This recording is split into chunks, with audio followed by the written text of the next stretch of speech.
Hey guys, what's up? My name is Debbie. Welcome to my channel. We are waiting for court to come back in the Baby in the River murder trial. They really should have named that something else. I hate saying that. It's awful. Nobody should have to say that. Awful. They're not back yet, but I saw movement. I saw hair.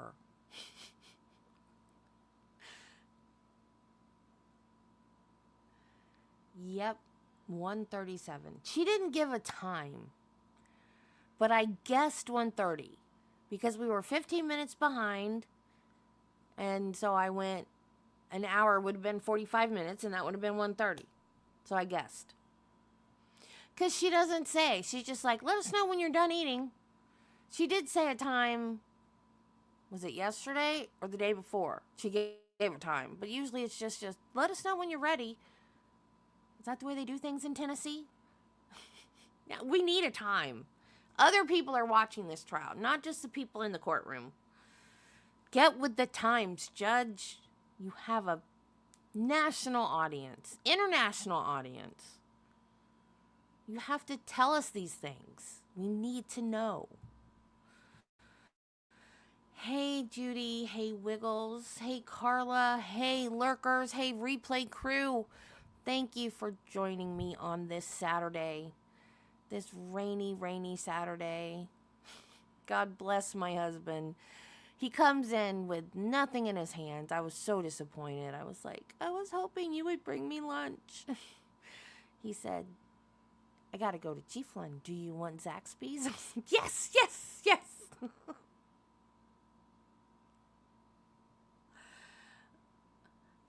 That's what I'm thinking, Carla. I'm thinking she's not used to live streaming trials. Because she would probably say, be back at such and such a time. Because, Court TV on their little banner thing says court will resume at, or it's on lunch break until, and then it gives the time. Oh, that bird.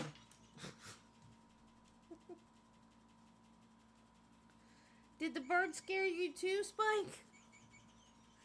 But so now Court TV just says court is on lunch break.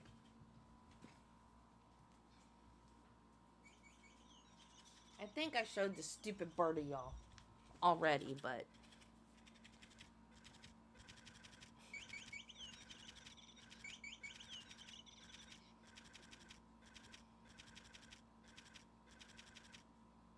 it's motion activated. But it's extremely touchy. Because it was on the table. I just touched the table. That's all I had to do was touch. It's a dining room table. It was on the other end of the table. I just touched the end of the table and it started going off. Scared the crap out of me. Isn't it cute?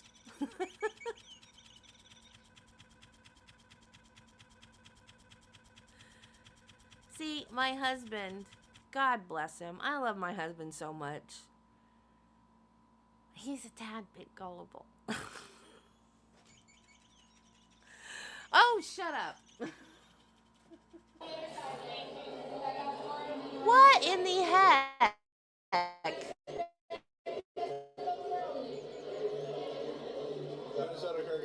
What just happened?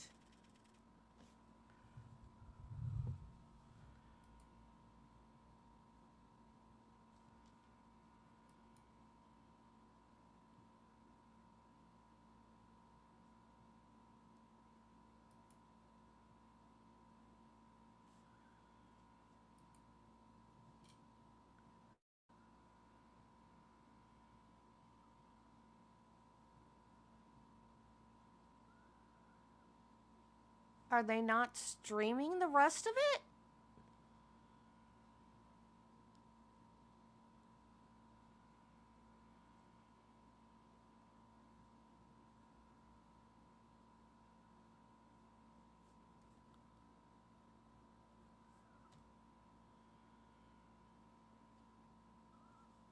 Are you kidding?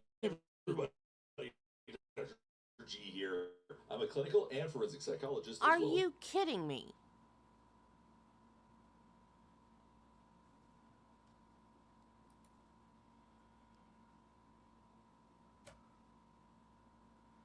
Anyway, Travis saw a commercial for that bird, and it was flying all over the place, like flying across the wall and flying across the floor, and it doesn't do that. He's like, oh, we have to get this for Shadow. I can't believe this.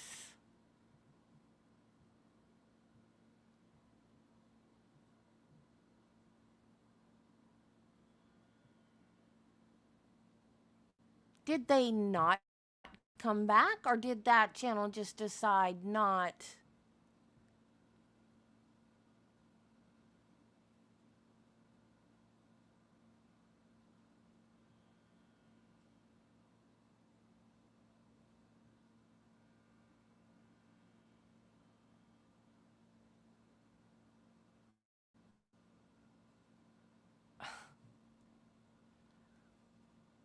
Unbelievable.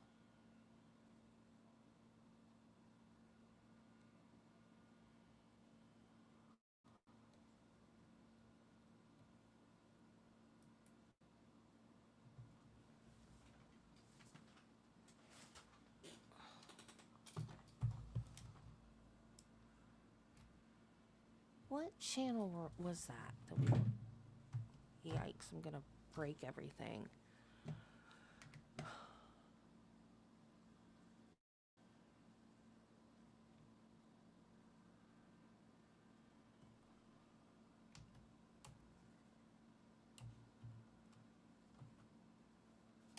It would help if I turn that keyword on.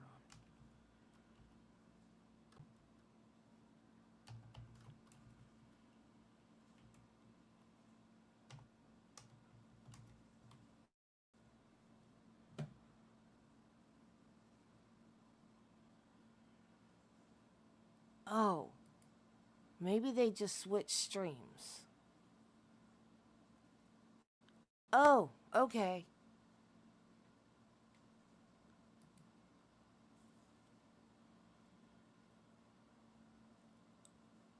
Okay, cool. They just switched streams. That scared me. I was like, what? No way. Don't do that to me. Jeez.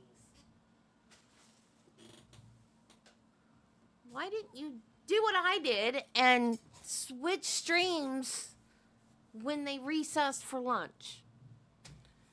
I guess they don't know how to do a live stream of a court trial.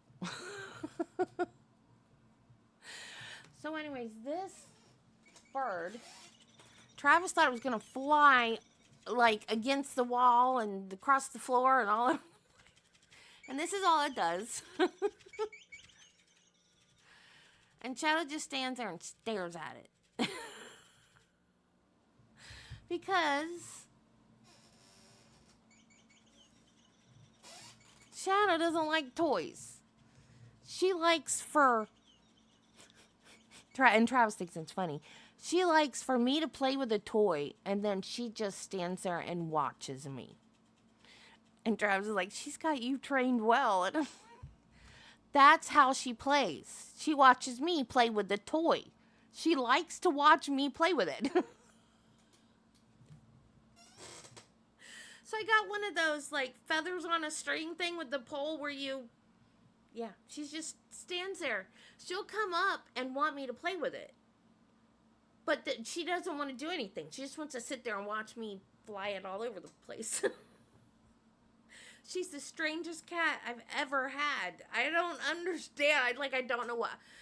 Why are you not normal? I don't understand. She's the weirdest cat ever. Can you play? The other day I was in a weird mood. And she was standing on the table, just staring at me. Not acting like a normal cat, just staring at me for no reason. And I put my hand on her head and I said, in Jesus' name, you will be a normal cat and you will love me and cuddle with me and purr. And Travis walked in the room and he just started laughing at me.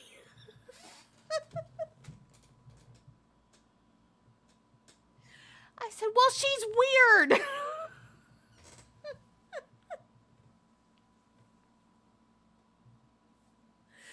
And this morning, she's like against my ankles and stuff, and then she'd stop and look at meow. I'm like, so I leaned over and I petted her a few times, and then I went back to whatever I was doing, and then meow. And so I picked her up, and she's trying to get out of my lap, and I'm not holding her tight, like I'm not squeezing or hugging her. She's on my lap, and I'm petting her. And she stayed for a few 30 seconds, a minute at the most, and then jump back down, and then meow. I'm like, why do I have to bend over? Why does it have to be on your terms? Why can't you just sit in my lap and let me pet you up here? I don't understand what the problem is. I'm sorry. Don't understand. She's such a brat.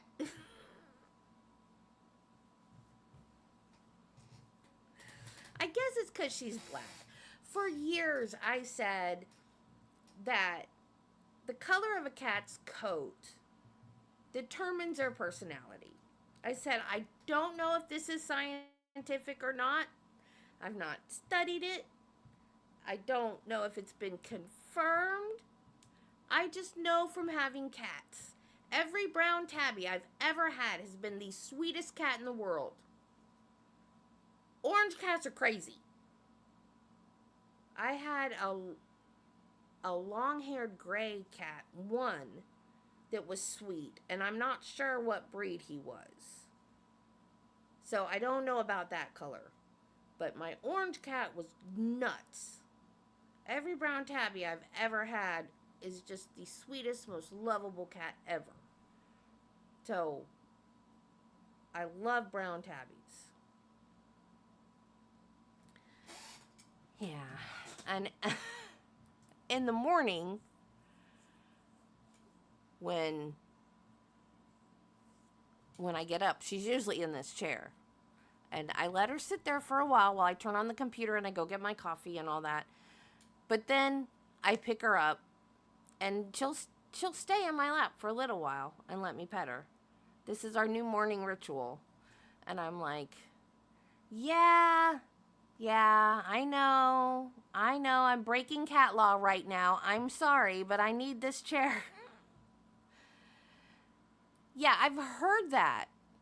But now I'm seeing things on YouTube about cat color determining personality. So I was like, yeah, I was right. All this time I've been saying that. I was right. But yeah, I've heard that about black cats, and I think it's true because she loves Travis. Loves Travis. Like, she likes me, I think. I think. But she loves Travis. I don't even know, I don't remember how old she is. She's probably like 4 now. She will still, at night, get in bed with him, and she sucks on the comforter or the pillow by his head and needs, and just, it's like he's a big cat and she's his baby.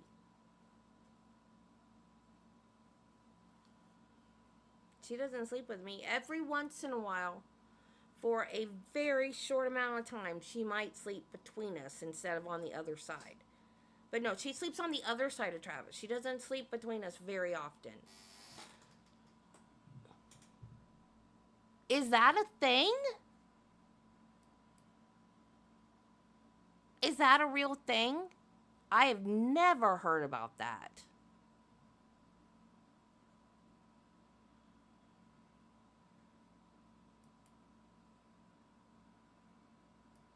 Was it black? It was a black cat? Or some other kind?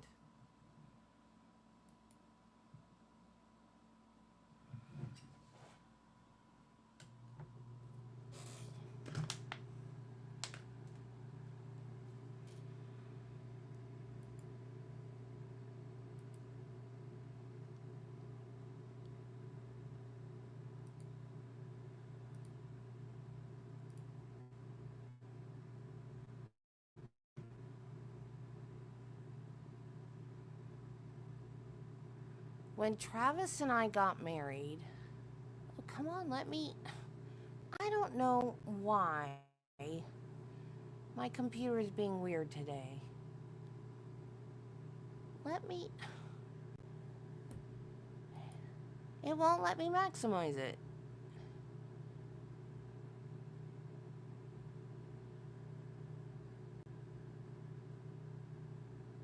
Quit being weird, computer. Why is Spot? I did not tell you, Spotify. I don't want to listen to music right now.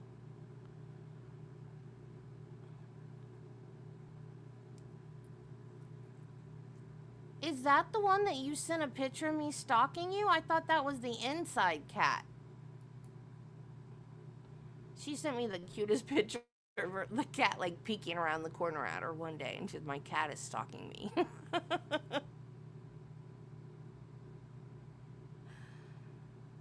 Oh, okay.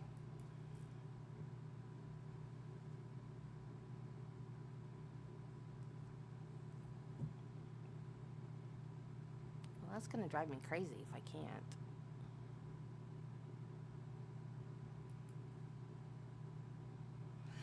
I subscribed to this channel because the sound has been good today.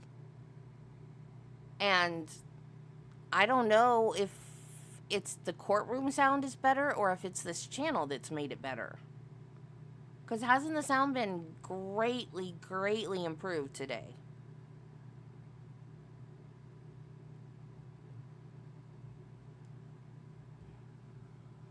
The testimony has been boring, but because the testimony has just been of evidence that they found at the Walmart. At the Walmart. Listen to me. Sounding country. At Walmart. I am country, y'all.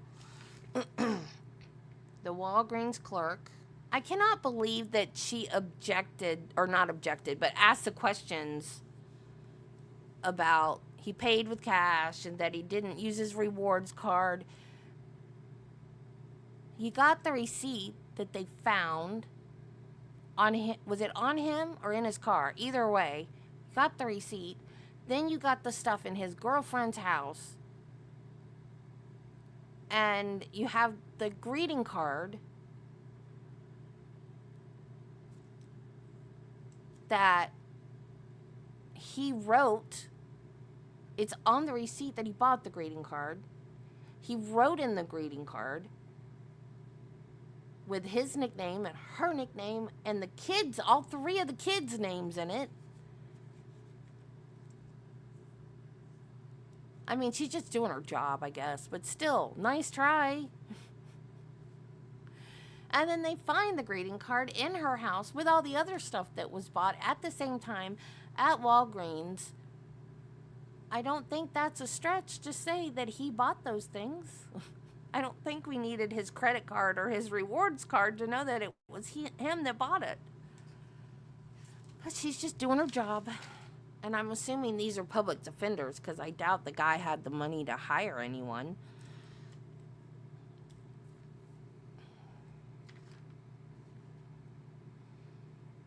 So we've got the Walgreens clerk. We've got the video. I didn't like the video surveillance from Walmart as far as the car. We could tell it was his car, but we couldn't really see him dropping anything off, which they testified that you could, but I couldn't in that video. Maybe it was cut off.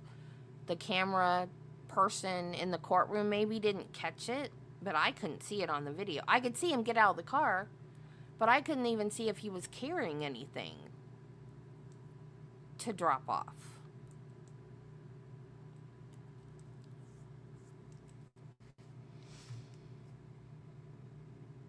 And then all we got on cross from the digital forensics guy was that it's not 100% accurate.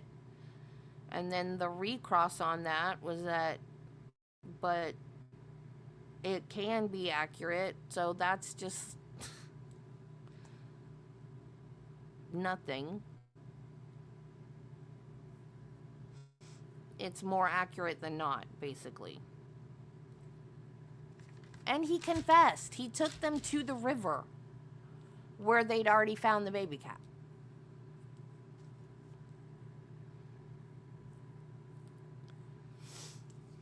Carla, do you ever watch Recovery Addicts stream at all? He has it set up where you can play sound bites. You type exclamation point and then a keyword that sets off a sound bite. And he's got one that says, down at the Walmart. And I don't even know the context. I don't know what it's from. But it's so funny because every once in a while in a trial, if they're talking about Walmart, you'll hear, down at the Walmart. It's so funny.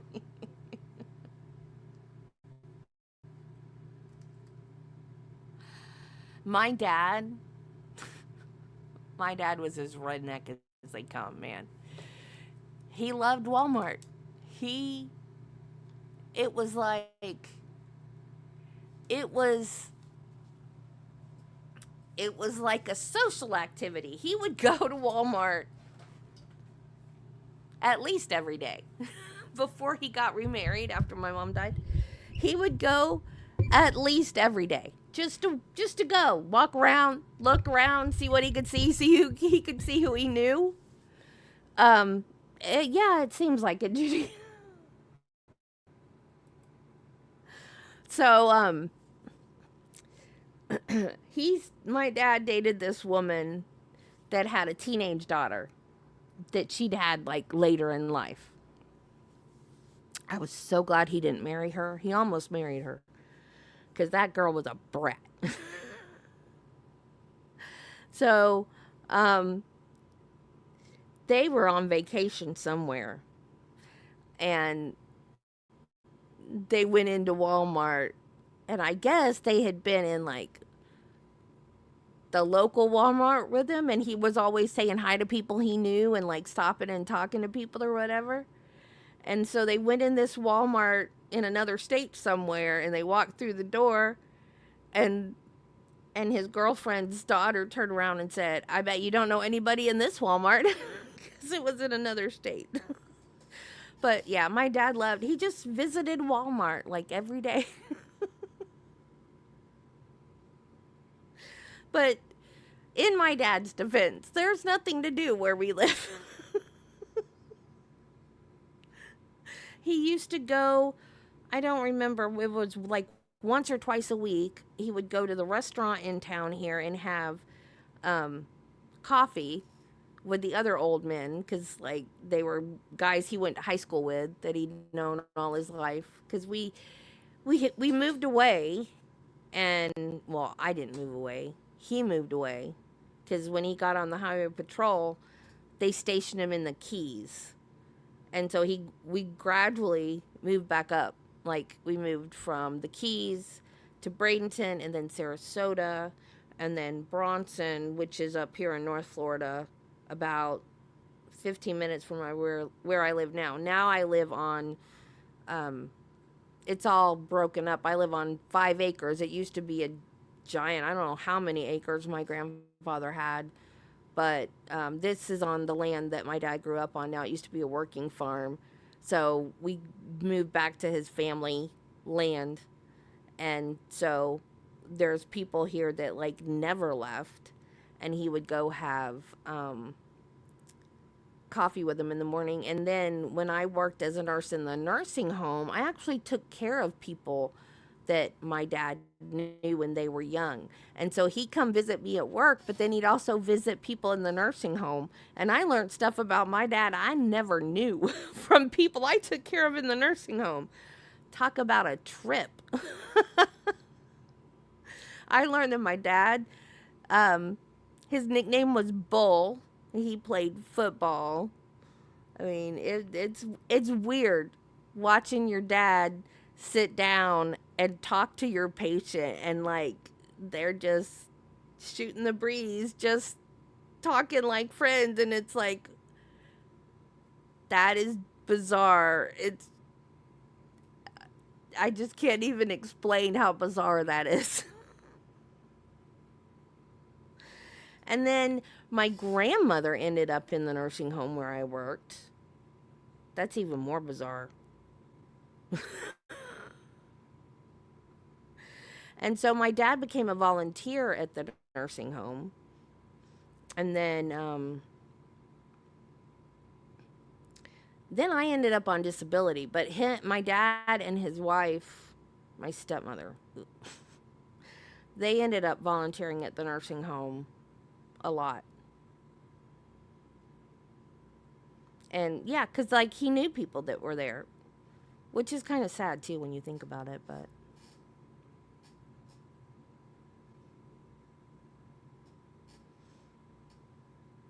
yeah, when my grandma died, they work called me. So I'm thinking, oh crap, they're gonna call me to come into work, right? No, they were like, come to work early, but don't wear your uniform. You're not coming to work. And I was like, what? That's not the call you want to get, right? Okay, come on, Memphis.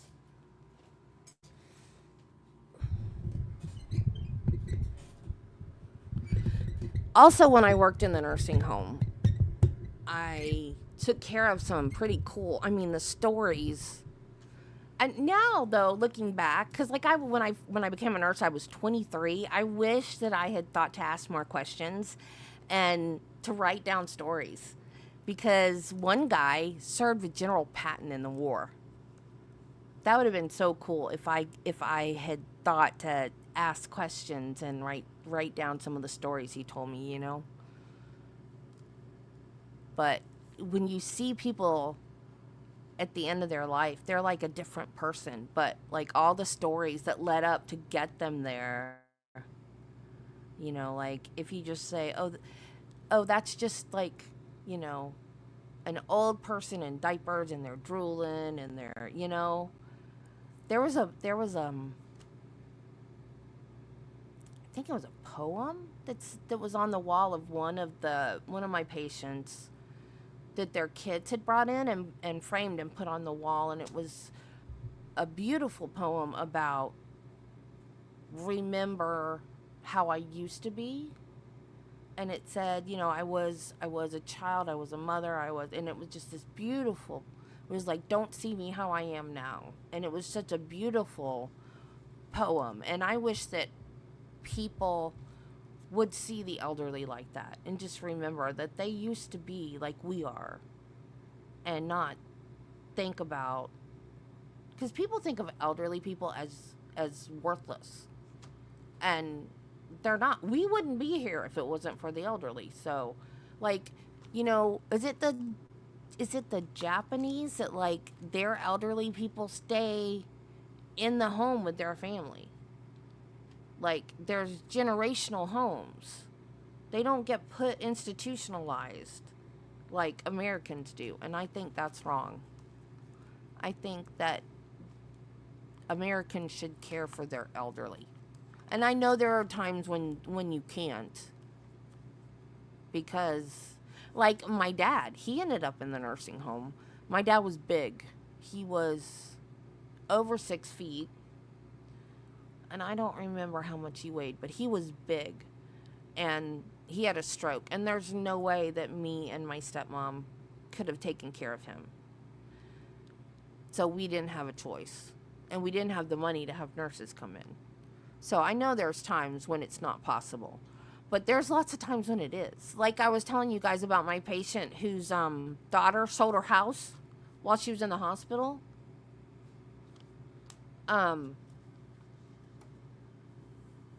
There was no reason, absolutely no reason for her to be in the nursing home. We didn't hardly do anything for that woman except like hand her medications to take. There was no reason for her to be in there. That's what I'm talking about. I'm like not talking about the ones that, yeah, right. That's what I mean. Like if you can't. In fact, I watched a thing. I hate when they do YouTube shorts and they get cut off, like they don't do the whole thing, and I was mad. I want to find the whole entire thing. It was Demi Moore talking about Bruce Willis because his wife has put him in a nursing home. And with that man's money, There is no reason for him to be in a nursing home. And Demi Moore was saying that she wanted to bring him to her house, and his wife won't let her. And that's ridiculous. That man could have 24/7 nurses, 20, 24 hours, 7 days a week, nursing staff with the money he has. There's no reason for that man to be in a nursing home.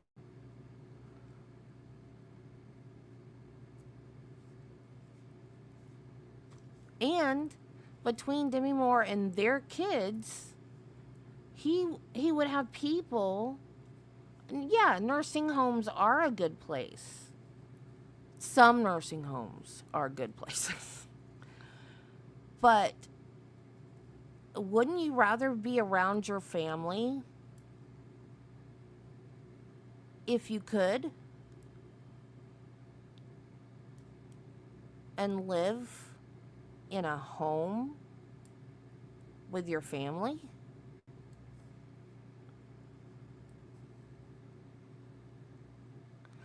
I'm not saying that nursing homes are terrible. I've worked in nursing. I worked the majority of my career in nursing homes. I know that they're necessary. I'm just saying that people get thrown into nursing homes that don't need to be, and they're just put in there and forgotten by some people. Yeah, hey Terry.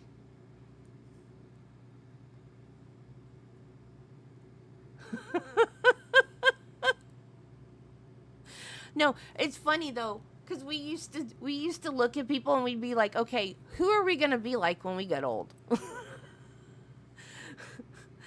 We would pick residents and we'd be like, okay, which one are we gonna be like? We're gonna be just like her. No, I'm gonna be like her. I'm gonna be like her.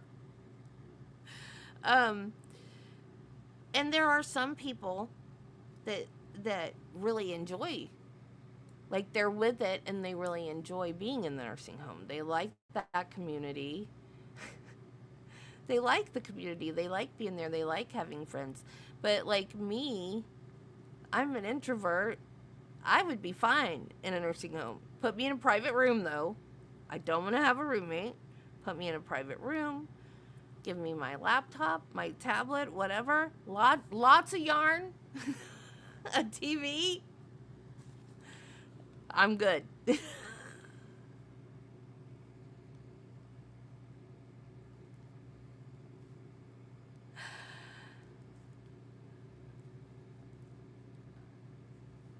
Come on. What is taking so long?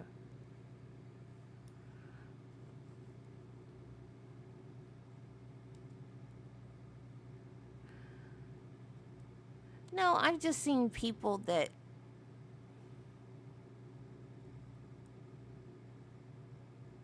shouldn't be in nursing homes be in nursing homes. That's all. I've also seen people, I probably shouldn't even go here, that should have been allowed to die with dignity, not been allowed to die with dignity. Just say that.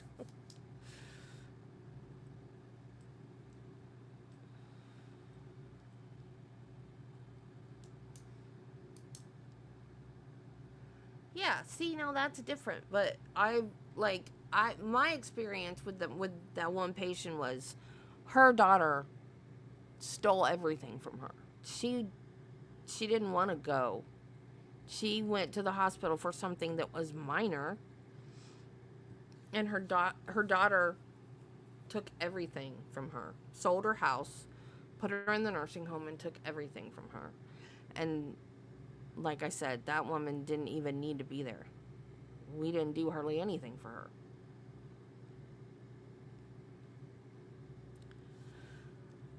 And then there are the people that have to be there. Now, we had one guy that had Parkinson's disease, and he needed absolute total care. And his wife was this teeny tiny little frail woman, and they didn't have any kids, and she didn't have any help with him at all, but she was there every single day. So while she had to put him in there to take care of him, but he wasn't alone. He was still, he still had her there with him every day. And we came to love her just as much as we loved him. And then after he died, she became a volunteer because she got so used to being there every day that she just kept coming every day and volunteering.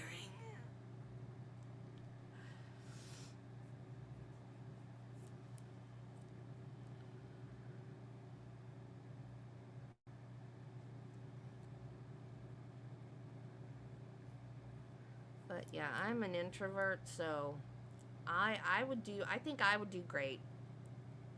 My cousin says though that we're going to be in a nursing home together and we're going to share a room, and I'm afraid that if that happens I might kill her.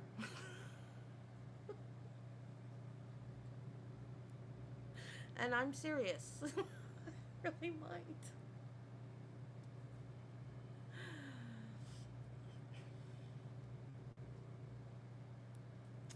Yeah.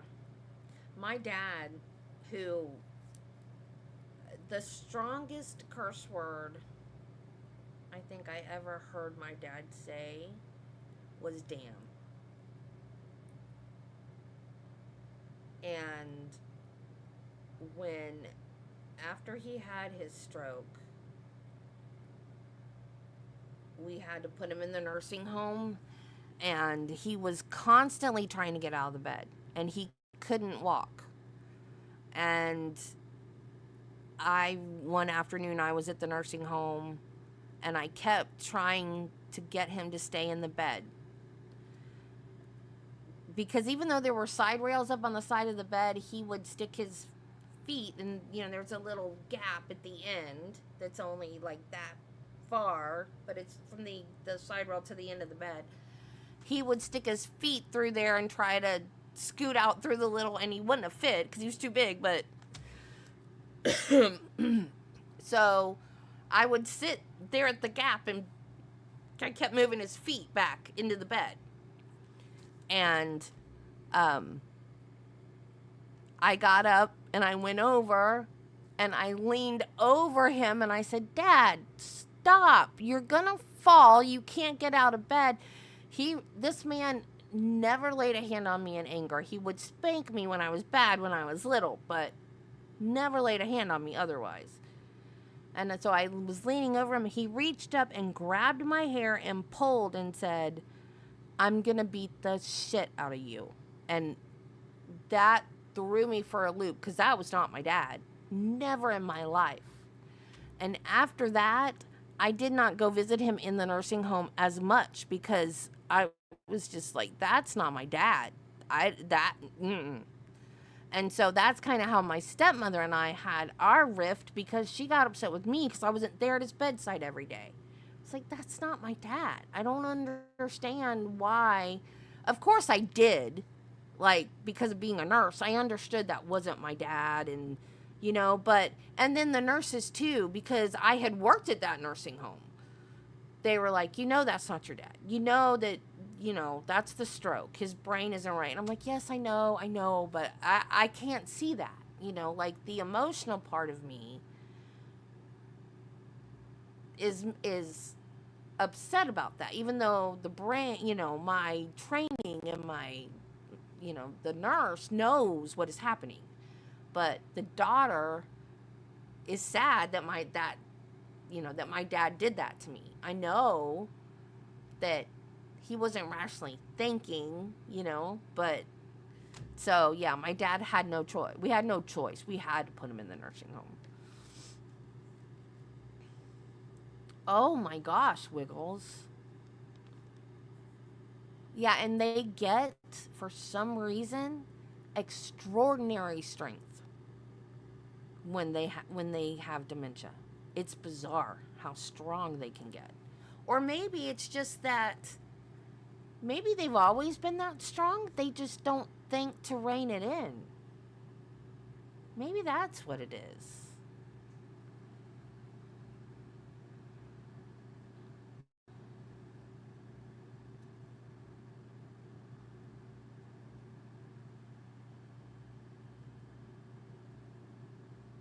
Maybe that's what it is. They're just not thinking enough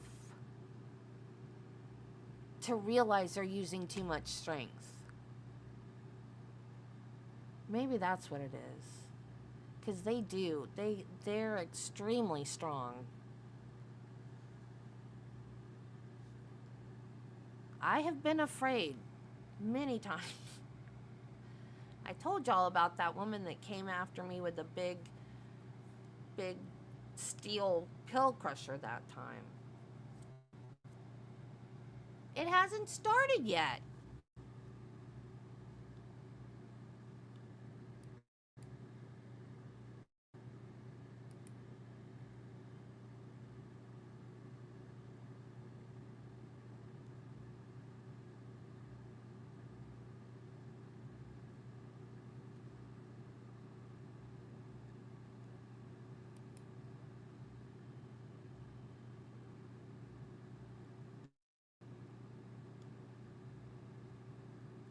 It still says waiting.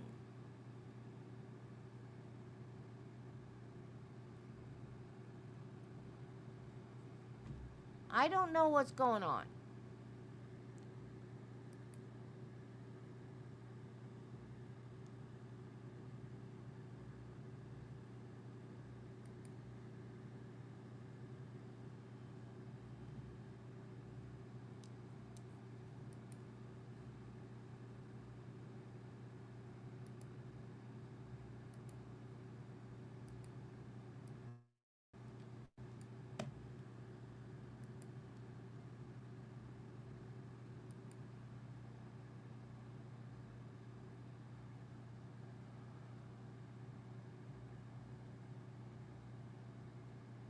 It still says upcoming.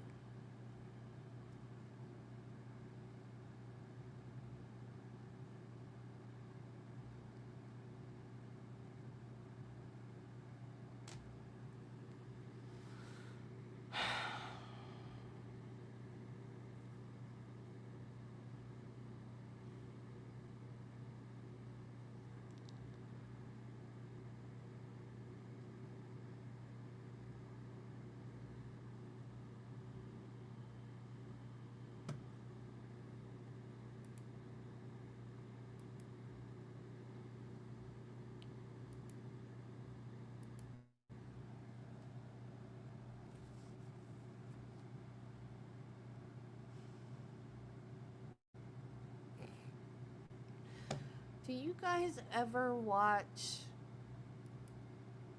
what's his name? The body language guy?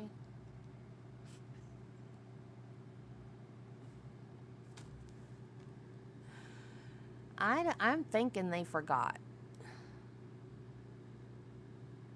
Maybe they should have kept the other stream up.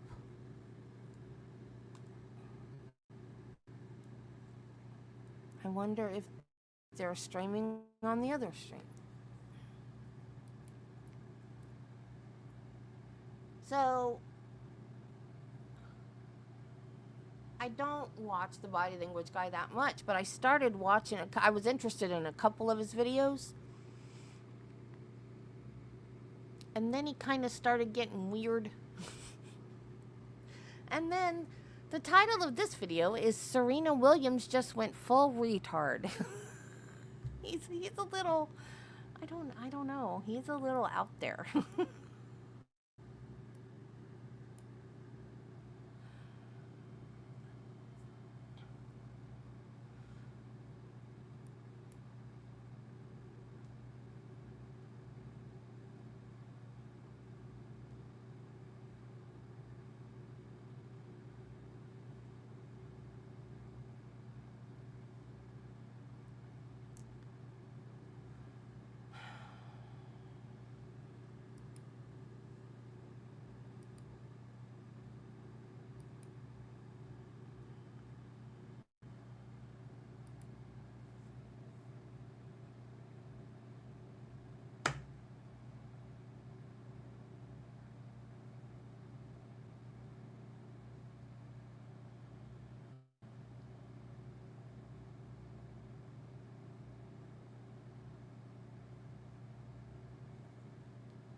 I was trying to see if the sound of the interrogation video was any better on their feed, but it wasn't.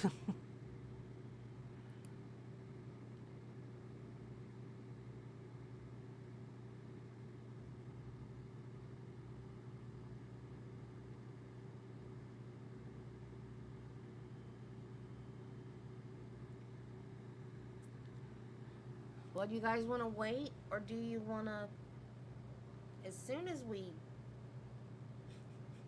you know what'll happen, as soon as we shut this down, it'll come live. But it's up to you.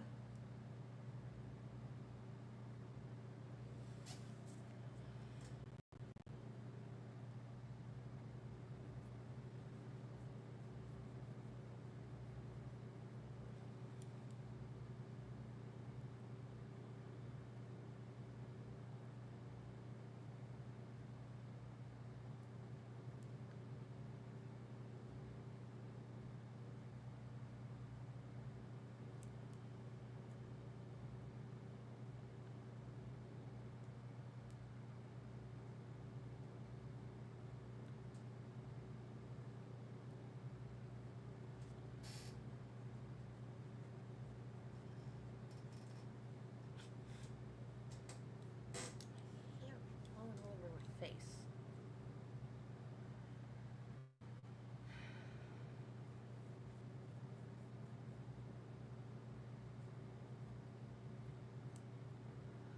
New Orleans' first black female mayor arrested. I don't know what for. That's one of Nate's videos. Nate the lawyer. I love him.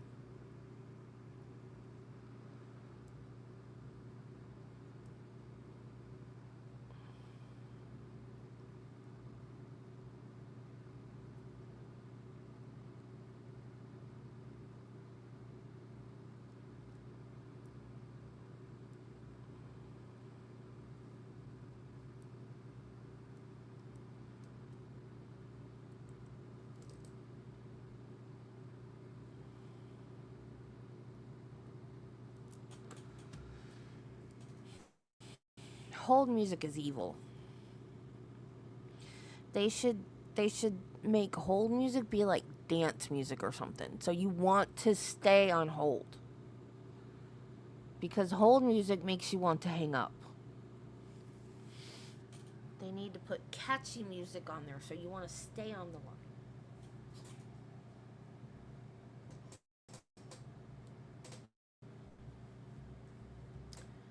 I would love to know what is happening. Because I think they forgot about us.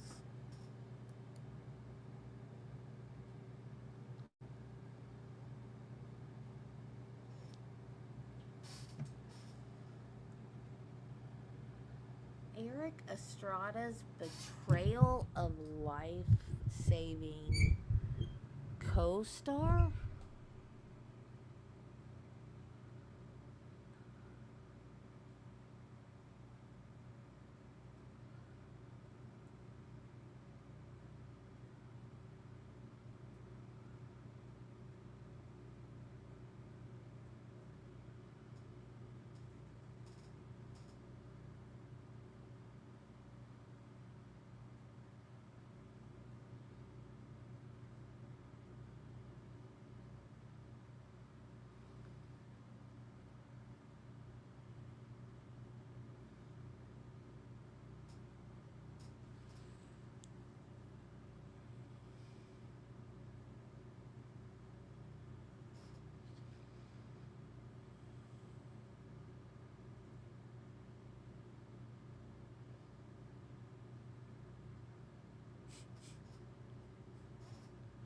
Oh, I gotta watch that.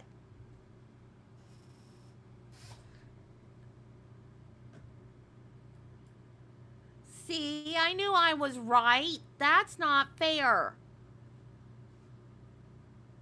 Absolutely not fair to make the jury murderers if they vote for the death penalty.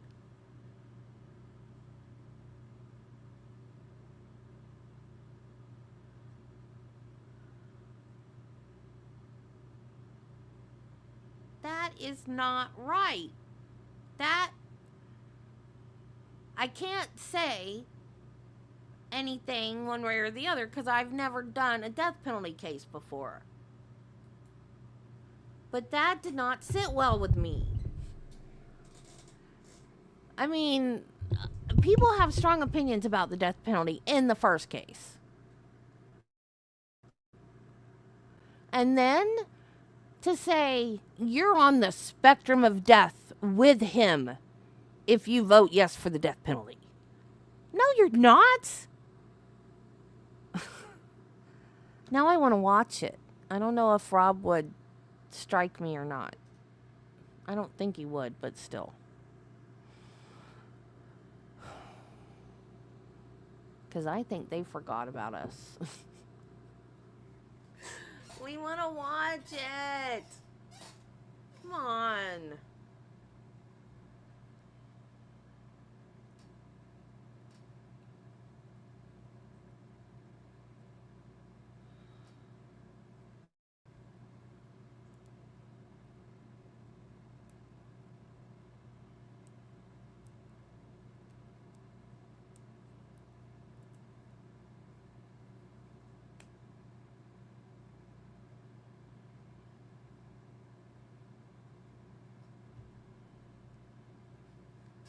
It was 49 waiting. Now it's 36 waiting.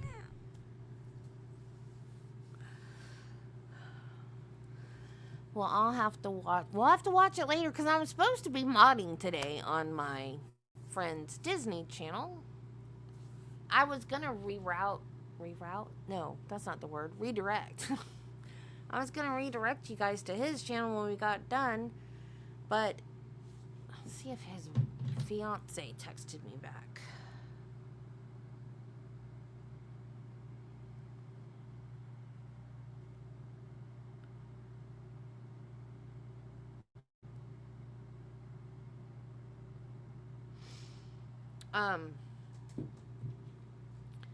He has to set up his stream to accept redirects.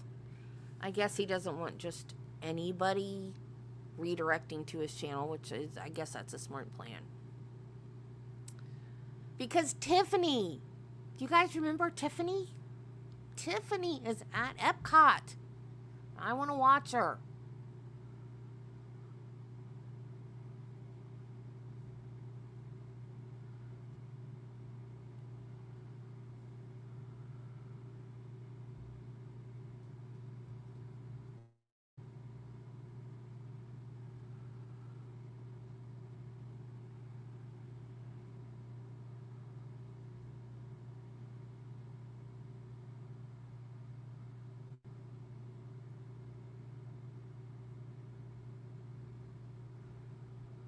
I thought that YouTube always adjusted for Eastern Standard Time, though.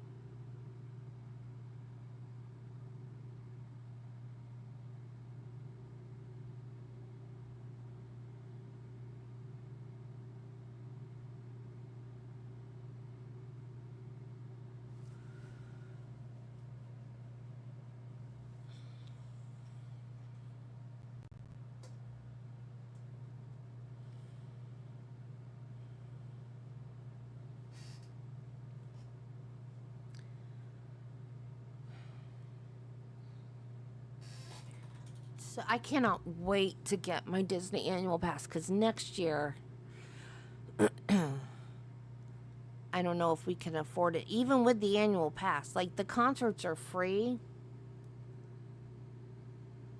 with admission to the park. But I still have the gas money to drive 2.5 hours there and 2.5 hours back. But so far, by live stream, I've seen Joey Fatone, Mercy Me, Toby Mac,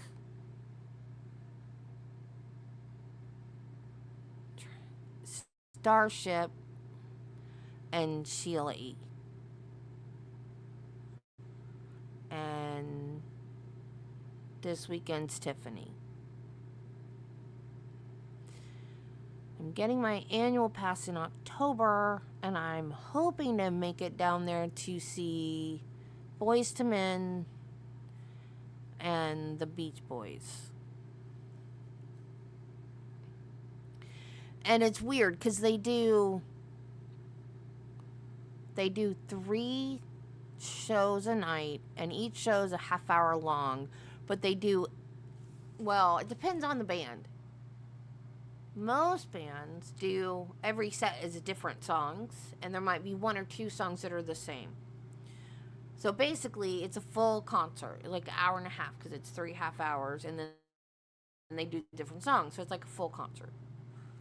But Sheila E. did the same set, the same songs for each set.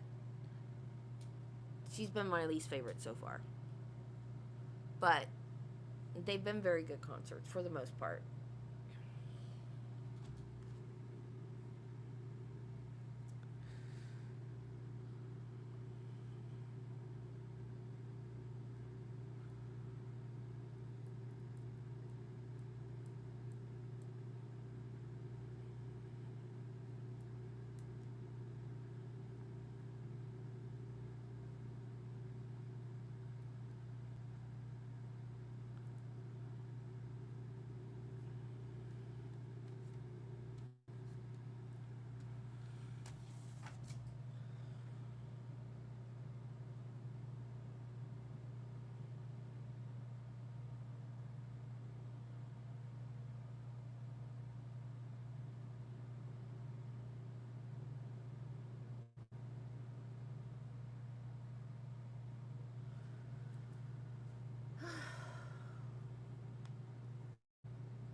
Travis needs to get back soon with my salad because I'm starving.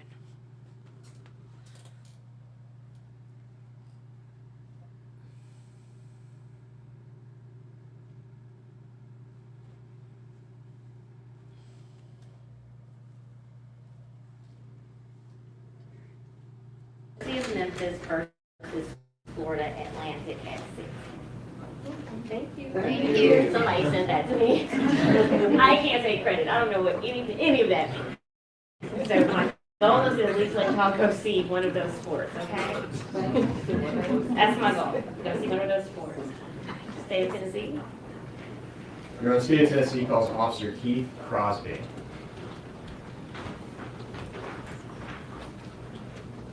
Officer step this way, stand on the sill, face the judge, raise your right hand. Do you swear or affirm to tell the truth? I do. Please have a seat. Watch your step. I need you to speak up to the benefit of Madam Court reporter. Go ahead, please. Thank you, Your Honor. Would you please state your name and spell it for the jury? Keith Crosby. Keithcrosby. And Officer Crosby, you don't have to speak directly into the microphone. If as long as it's in the area, it's picking up, it's for the court reporter. Officer Crosby, where do you work? Memphis Police Department, Appleton Farms Station. How long have you been with the Memphis Police Department? Approximately 21 years. And what's your current job duty assignment? Patrol officer. What's a patrol officer do? Patrol officer ride the neighborhoods, get dispatch calls throughout the community for assistance, whatever may need it. So when someone calls, say for the police, emergency or non-emergency, our patrol officer is the one who go out to the scene and figure out what's going on? Yes. I'd like to direct your attention back to February 2nd of 2022. Were you working with MPD then? I was. Where were you assigned to? Appleton Farms Station. And what was your job duty capacity? A patrol officer, answer calls and dispatch and traffic violation. What shift were you working at that time? It's the midnight shift, calls the after shift. Were you dispatched out to 8702 Lathbury? Yes, I was. Is that here in Memphis, Shelby County, Tennessee? Yes. Were you dispatched out there around 1:35-ish in the morning? I was. Do you recall what was the nature of the call, the reason for the call out? The call was, I believe the parents called about threatening phone calls to their son. Did you make the scene there, 8702 Blackberry? Yes, I did. You're requesting permission to pass a photograph to the witness? Go ahead, please.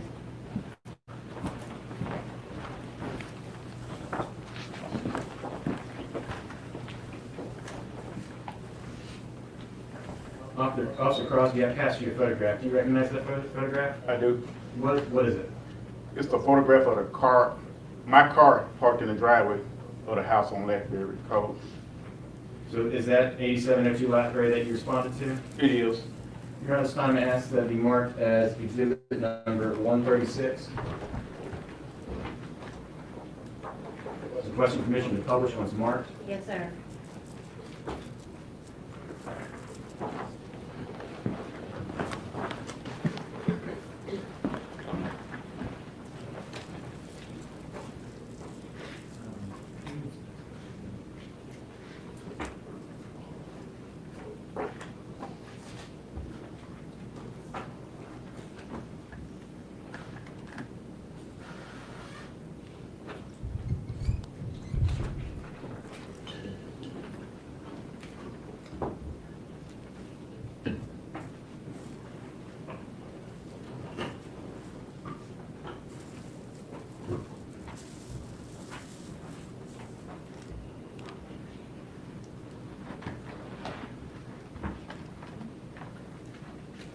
Up on the TV screen, is that exhibit 136, a photograph of Blackberry residence?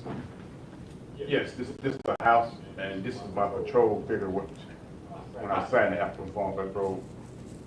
So you're 8623. So you said 8623. How can you tell that is the patrol vehicle you were driving? Because it was assigned to me when I was out there at the station. I drove it for a couple of years. Is there a number on it somewhere? Yes, right here. You see it. It's 8623, and it's at the top. Now, this photograph, it appears to be taken after daylight, correct? Or during daylight hours? Yes, sir. When you responded there, was it still nighttime? Yes, it was approximately 1:30 in the morning. But you were on the scene there for a while? Several hours, yes. Going back to once you arrived there at 8702 Ladberry, what did you do? Once I arrived, I walked up to the door.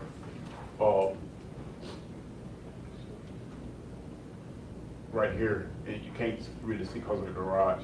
But I walked to the door, and Brandon opened the door. So somebody opened the door, and I encountered Brandon and his parents and a female teacher. So there are 4 people there at the residence? Yes, Brandon, is that Brandon Isabelle? yes, it is. Do you see him in the courtroom today? I do, Could you please point him out and identify him by something he's wearing? with the glasses and the blue shirt on. This time, I ask the record reflect that witnesses identify the defendant. Yes, sir. What happened? Well, let me back up first. Were you able to determine who's the one who would call for police? One of his parents had called. I believe it was his mom, and it was concerned because he was receiving threatening phone calls. You mentioned Messages. that you made contact with Brandon Isabelle. Yes. Describe that contact. How did it start? Oh, it was verbal, and he was explaining to me and my partner that he was receiving threatening phone calls and messages from the family members, the brothers of his ex-girlfriend at the time. Is that Danielle Hoyle? Yes. The ex-girlfriend you're referring to? Right. When he was talking about receiving threatening messages and phone calls, did he have a phone with him? Yeah, he had a cell phone with him. He actually handed it to me and let me see it. I can't recall exactly what the message had said. So at that time, I told my partner, because we had conversed a little bit, and from what he was saying to me, I was like, something was a bit off here. So I told my partner that I would be back. So You mentioned that something was a little off. What made you feel that way? the way he was explaining the story to me, and the female was missing, and he had told me they had found her car. So I was gonna go make a phone call to communications, In communications, who's that? the dispatcher. So did you then go make a phone call to communications? Yes, but before I made the phone call, I asked him what was her name, and my partner, he tried to pull it up. so we couldn't put it up, so we knew that maybe the spelling or something might have been off. And her name, is that Danielle Hoyle? Yes.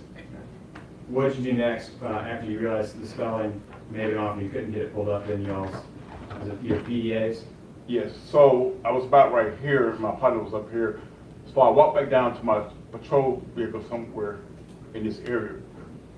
But at the time it was like dark because it was no light. The lighting were out in this area. So as I opened my car door up, something had started me and I turned around. So when I turned around, it was an older gentleman. And he said to me, he said, I want to know what my daughter is. Whoa. Pause. When she objects, we stop talking. Okay, I didn't hear her. Objection to hearsay? Your Honor, if I may lay a foundation first and then revisit the objection. Okay. So for now, I'm going to sustain the objection Yes, while Your you Honor. try to cure and lay your foundation Yes, for Your the Honor. next series of questions. Yes, Your Honor, absolutely. Go ahead. Thank you, sir. Officer Crosby, you mentioned that a male approached you. Can you Yes. describe what that male looked like? He was an older gentleman. He was taller than me, and his hair was kind of thick. And What was his demeanor? shocked. He had tears in his eyes when I saw him. So when I told him to step back, I noticed it was like several other people with him, and that's when he informed me that he was looking for his daughter. So I told him, I said, "Hey, step back. I just got here. I'm trying to find out what's going on." So when I learned that information, I said, "Well, give me her name and date of birth." So Were you able to obtain a name and date of birth for the person that they were looking for? yes, from him and a lady that may have been her mom, from both of them. Whose name did you learn that they were looking for? Miss Hoyle. What did you do next? So after I got that information, I told them just hold on. I walked off and I called communications and I asked the dispatcher. I said, "Hey, is anybody working a missing person case or anything in the city with Miss Hoyle?" I gave her the name and date of birth, and I could hear her in the background typing, and she was like, Objection to hearsay. And she was like, He was about to say what his dispatch had told him. you can't testify about what someone told you Okay, without us getting a stream of objection. okay. Without saying, if I continue, Your Honor, I'm sorry. Please. Without saying, Sustain. Please. Go ahead. without saying what was said to you, Mhm. did you have a conversation with the communications person? I did. So after I learned So after talking with the communications person, what did you come to understand the situation to be? it was very serious in nature, so I had the dispatcher to start me some more calls, and those family members on scene, I had got them out of there. Did you learn this, whether there was an ongoing investigation involving Danielle Hoyle? I did. What was the nature of that investigation? A homicide. Specifically, were there any particular factors surrounding that homicide that you learned? Yes. Moving forward, what did you do next after you learned that there was an active homicide investigation? I informed my supervisor and told him what I had. So he called the Federal Response Bureau, and that's when he had learned that they was looking for Mr. Brandon. What did you do after learning that Mr. Brandon, Isabelle, was potentially a person of interest at this point?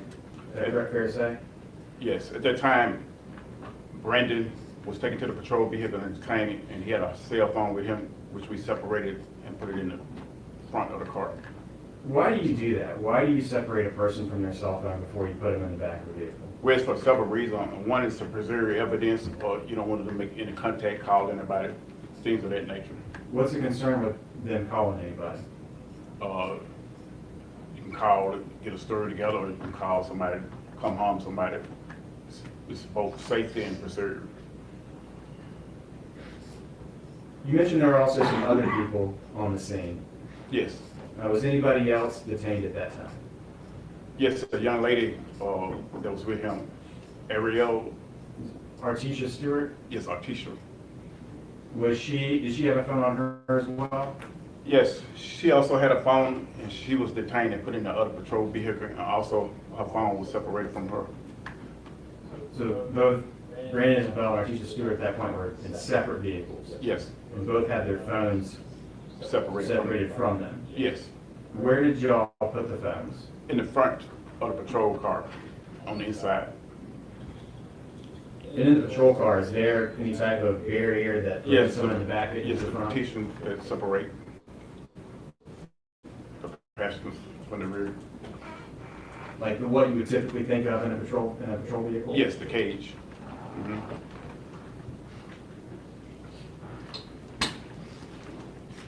After that, did you stay on the scene for longer?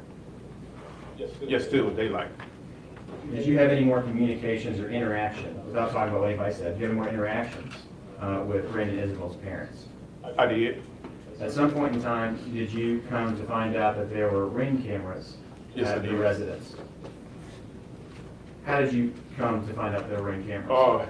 His mom, she was briefly talking about it, and she volunteered to let me look at it. She had handed me the phone, and I scrubbed through the phone for maybe about 20 minutes or so. Did you see where the ring cameras were located? Yes, one on the front door and one near the garage, on the garage right over here in this area, and the other on the front door. So you mentioned you spoke with them and they gave you verbal consent to look at the cameras on their phone? Yes, Did you then look at the cameras on their phone? I did. About how long do you think you spent going through the Ring camera footage? 20 minutes or more. Specifically, what day were you looking at? That day and the day before. February 1st and 2nd of 2022? Yes. While you were looking through that Ring camera footage, did you notice anything of interest to you? Yes, I did. You are requesting permission to approach past the witness and all the way to the flash drive. Go ahead, please.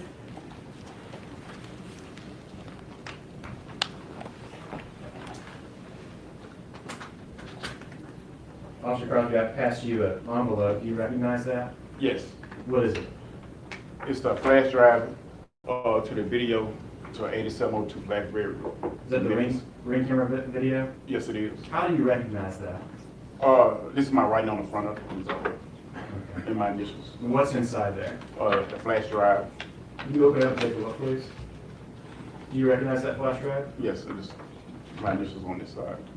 Did you watch the videos on that flash drive? I did. Are they a fair and accurate depiction of the video that you reviewed on the Ring camera footage from that night Yes. on the phones of Brandon and Isabel's parents? Yes, it is. At this time, I ask that be marked as Exhibit 137.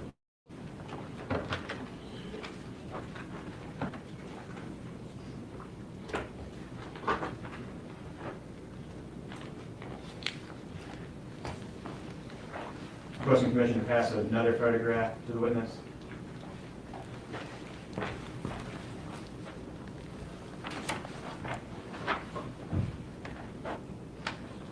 Officer Crosby, I passed you a photograph. Do you recognize that photograph? Yes, I do. What is it? It's a photograph of Brandon coming home. Is that a still frame photograph from the Ring footage? It is. Is a fair and accurate depiction of a single frame from that video? It is. During this time, I ask you marked as Exhibit 138. And then I'll have one more thing to pass to the witness.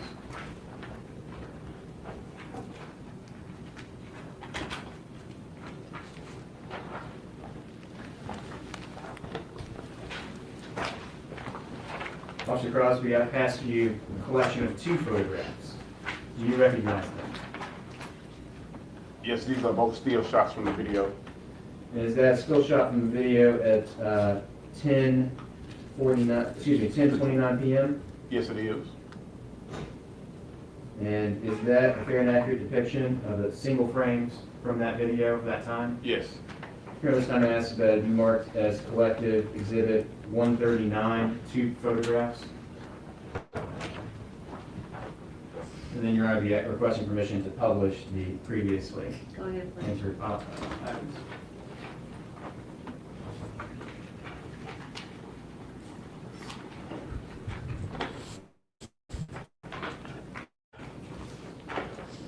wait a minute. Let me get this straight. He gets a text from Danielle's brother asking where she is, and then they call the cops saying he's getting a threatening message? Is that what's going on? So the cops go to Brandon's parents' house and they say that he got a threatening message from his ex-girlfriend's brother. Is that what's happening, or did I misunderstand? So then the cops show up, and then Danielle's dad shows up crying because they don't know where Danielle is. So they called the cops on themselves?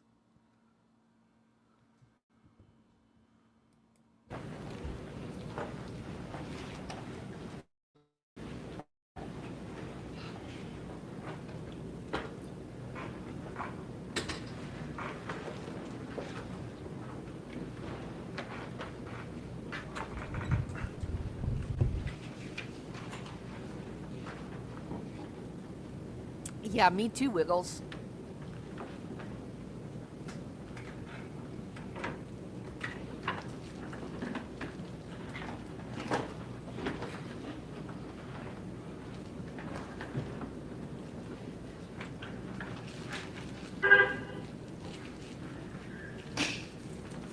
Officer Crosby, what's occurring in this video?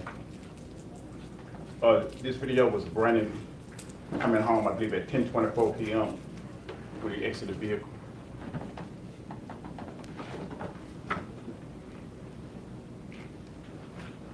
And moving on to the next one. I'm sorry. Was that at 7:58 p.m.? Was that 7:58 p.m. This video? Is there a timestamp in the bottom right-hand corner? Yes. Can you read it from there? I can't read it from here. Can I request permission for the witness to step down to get Would you closer? like to get closer, sir? Yes. Thank you.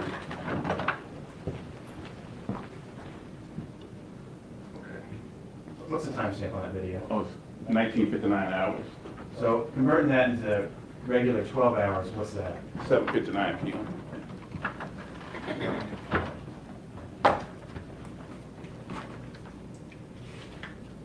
Go to the second video. This is a video at 8:05 p.m. Yes. Now, going back to the very beginning,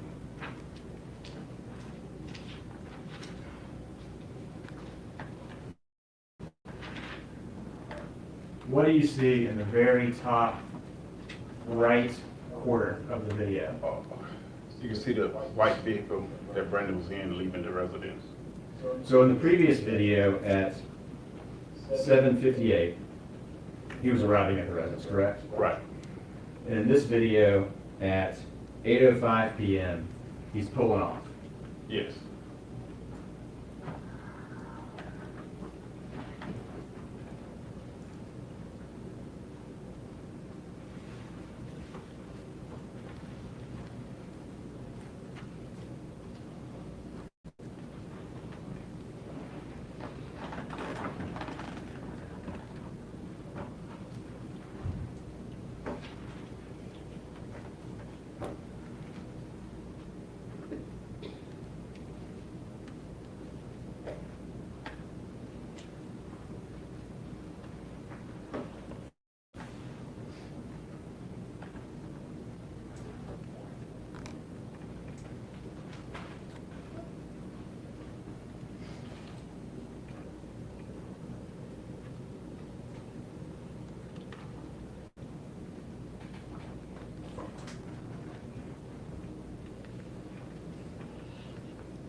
Now going to the third video.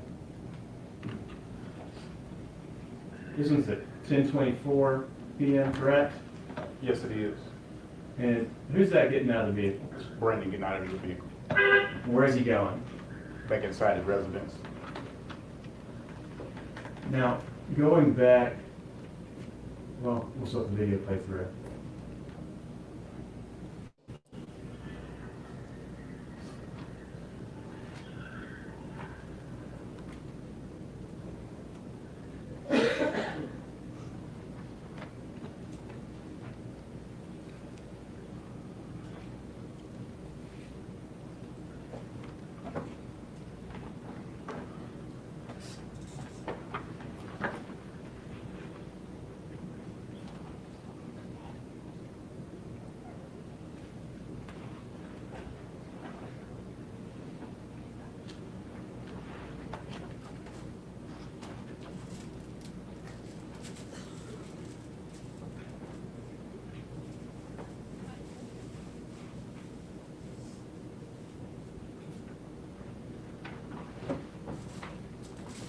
now publishing exhibit 138. Is this the still shot from the video that we just watched? Yes. And what do we see in this still shot? Brandon appeared to be exiting the vehicle. And this is at 10:24 p.m., correct? Correct. On February 1st, 2022. Yes. What is he wearing? He's wearing an athletic top, navy blue and dark blue, some type of dark athletic pants, and black and white slides, commonly known as Adidas. That's their signature. How do you recognize them as possibly being Adidas slides? My son he wear those all the time. Moving forward to the fourth video on the flash drive.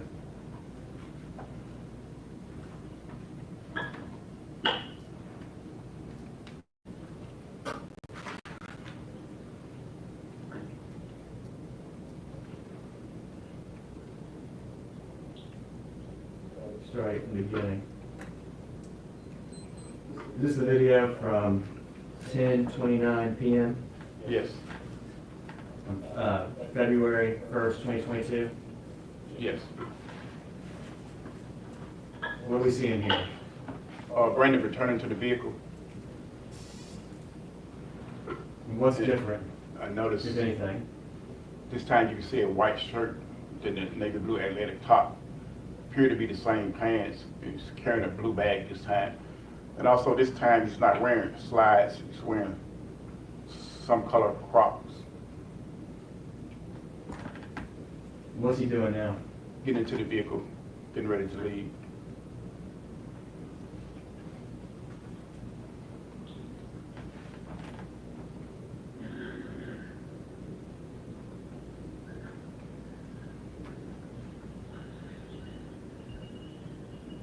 What's going on now? He's bagging out the driveway, leaving.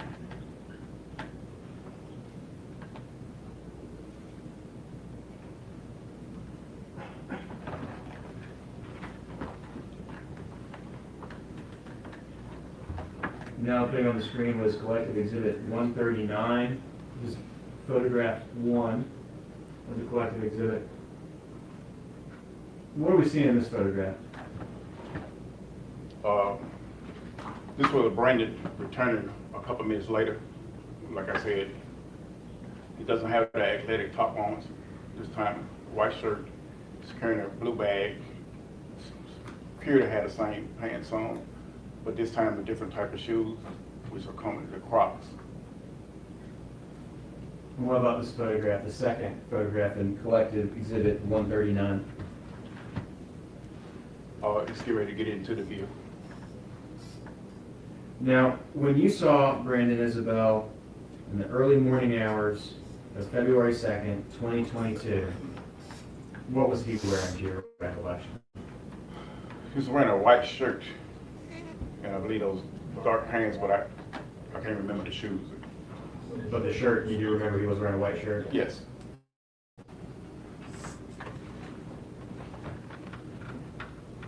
So you'll pass witness.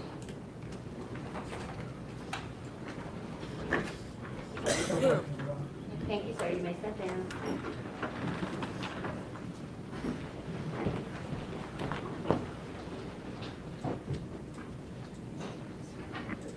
Call Lieutenant Jennifer Robinson.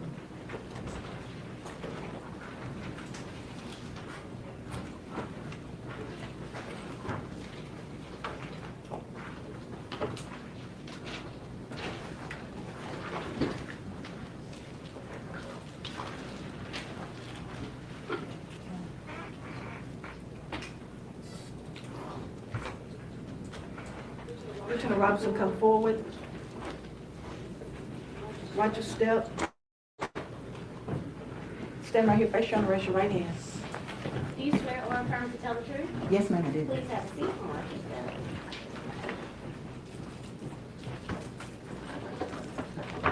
Good afternoon, Lieutenant. Good afternoon. You could please state your name and spell it for the court reporter and the security. Jennifer Robinson, Jennifer, Robinson. Are you captain now? No, I'm lieutenant. Lieutenant, okay. Worked at Memphis Police Department, correct? Yes, sir. How long have you worked there? 28 and a half years. What were your assigned, what's your assignment now? Now I'm back in uniform patrol over at one of the midnight shifts at Front Station, which is in Midtown. What time did you get off work last night? But last night I didn't have to go to work. Tonight I go in Okay. from 9 p.m. What were you assigned to back on February 2nd of 2022? Back then I worked in homicide. How long have you been working in homicide back then? What year did you say? 2022, February 2nd. Okay, I went there April of 2021. Okay. Did you get, do you remember getting a call to perform some tasks on a homicide involving Danielle Hoyle and Kennedy Hoyle as victims? Yes, sir. Okay. And we talked a little bit, you went out to a couple places to retrieve some video, is that correct? Yes, sir. Do you remember where that was specifically? Well, the first place I went to was Mr. Isabel's parents' house Okay. in Cordova. And then, I'm sorry. And then later we went to a Walgreens here in Memphis. And you helped retrieve, we've seen video from both those locations. Were you assisting in retrieving that video and reviewing it? Yes, sir. But what I really wanted to talk to you about was what you were doing back here where's the homicide office? Oh, 170 North Main. Okay. Tell the jury about what was going on February 2nd at 170 North Main as it pertains to the investigation of the homicides. Well, once Mr. Isabelle was taken from his parents' house down to the office at 170 North Main, two of my partners went in and started interviewing him regarding the incident that had taken place. So I was doing various tasks at my desk while they were doing the interview. As they're interviewing him, are they asking you to do things, confirm things, or that sort of stuff? Well, yes, it's more of an interactive, and when they receive information, they'll relay it to us so that we can assist in progressing the investigation forward.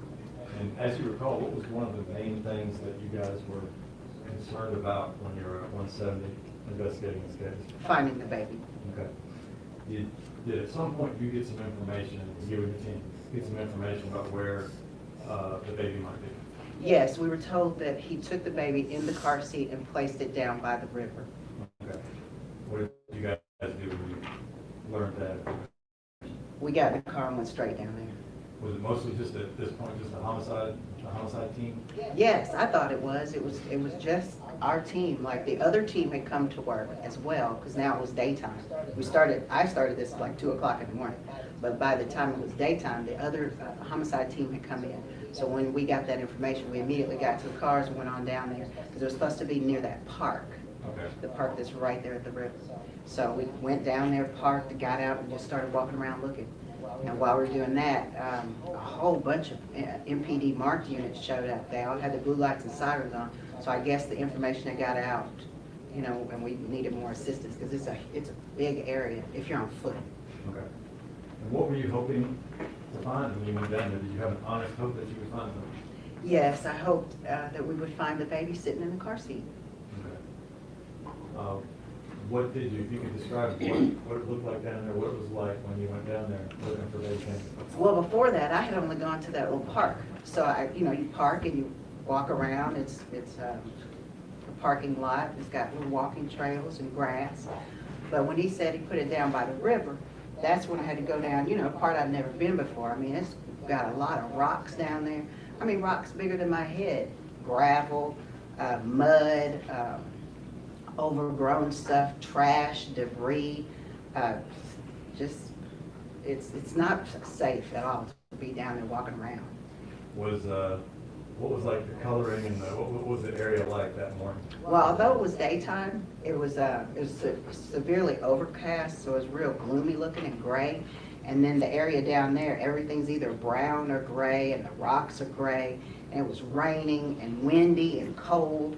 And so the rocks that are slippery and in the mud, you don't know if it's like ground or if you're gonna step in it, just goes, get hurt down there.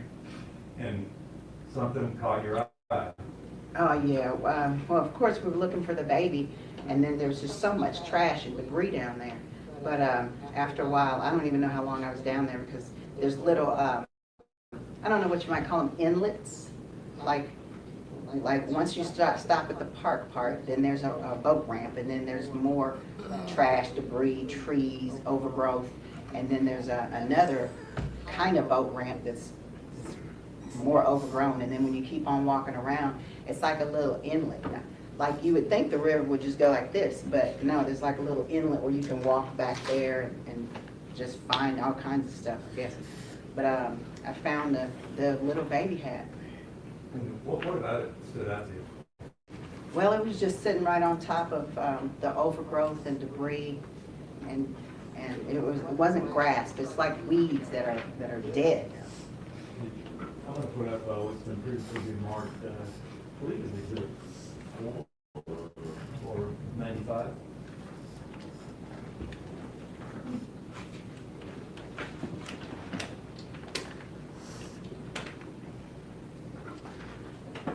And you indicated that its brightness and cleanness kind of stuck out to you?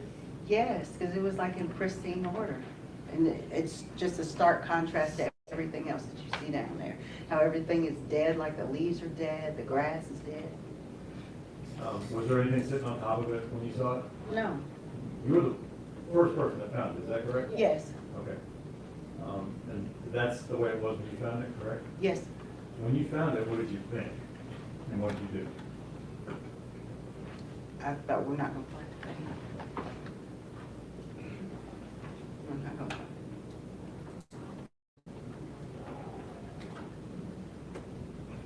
I'm sorry.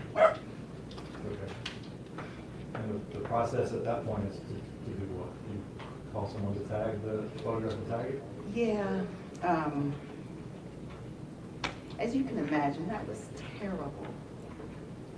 So I was telling the people that were around me, because I mean, we're just fanning out, just wandering everywhere, just looking. And then I stayed by it and tried to get my lieutenant's attention. He was up near in the parking lot area. And of course, he didn't understand what I was trying to say, because, I mean, how do you say something like that? So I believe I called him on the phone.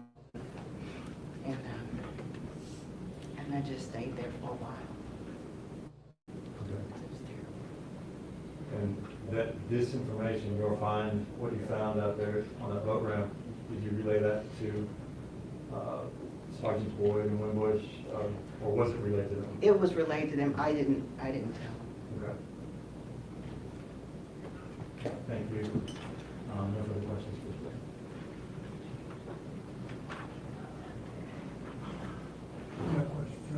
Thank you so much. Please sit down. Thank you.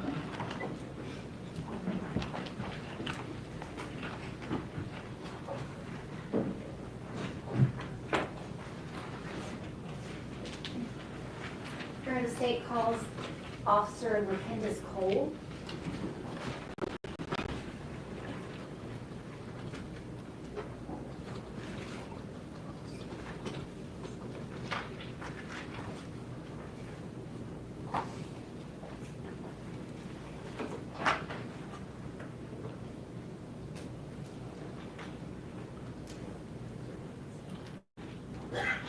Officer Cole, come forward. Watch your step. Stand right here, face your hand, and raise your right hand. Do you swear or affirm to tell the truth? Yes, I do. Please have a seat.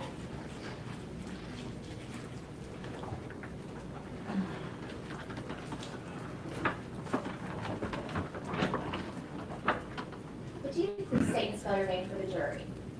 LaKendis Cole, L-A-K-E-N-D-U-S, Cole, C-O-L-E, And where are you employed?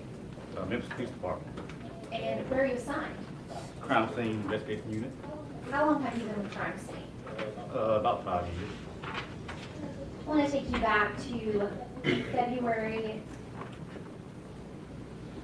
2nd of 2022. Were you called out to assist at various crime scenes during the homicide investigation of Danielle Hoyle and Kennedy Hoyle? Yes, Did you initially go to the scene at Levi and Sedgwick Road? yes I did. They I'm gonna worked the hand you case, a stack I guess. of photographs. You take a look at those and see if you recognize them.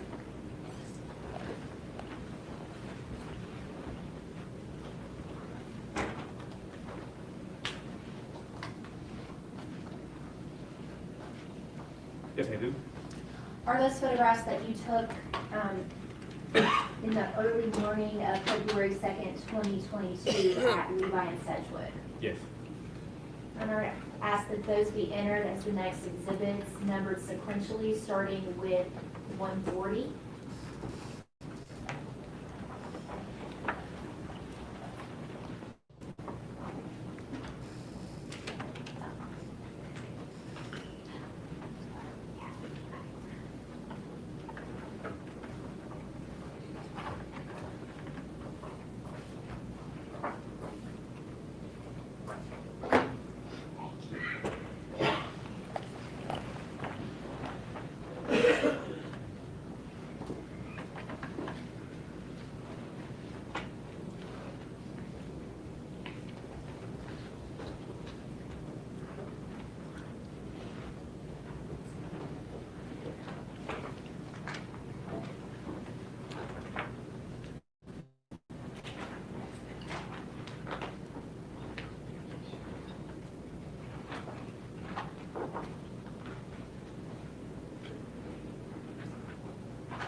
May I have permission to publish?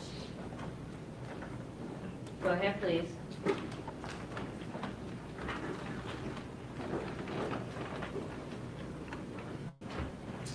For the record, we are looking at Exhibit 140. Officer Cole, can you describe for the jury what we're seeing here? This is a sketch measurement of the scene. And I'm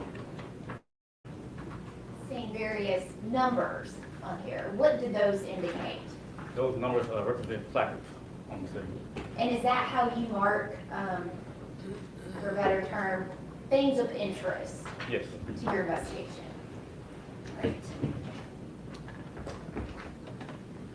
I'll show you what's previously been entered as Exhibit 1.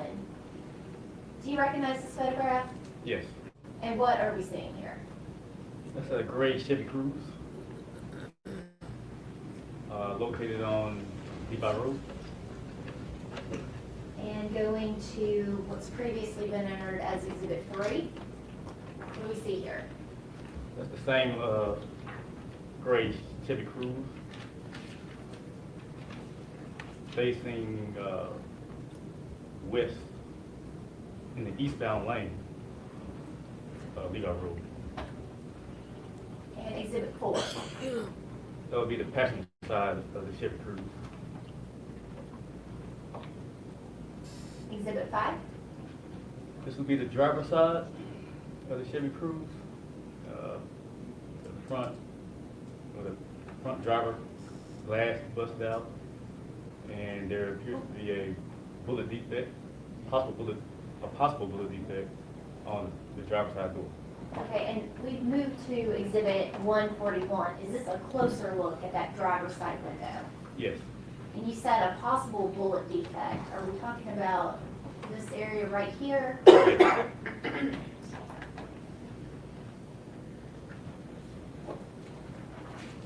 And this has previously been entered as Exhibit 14. What are we seeing here? This would be the driver, inside of the driver seat. Photograph of window glass and possible blood on the seat, driver's seat. Are you talking about this right here? Yes.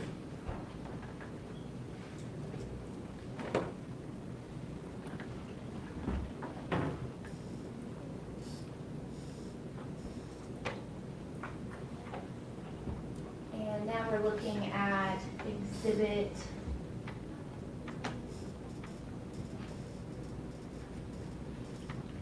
8. What are we seeing here?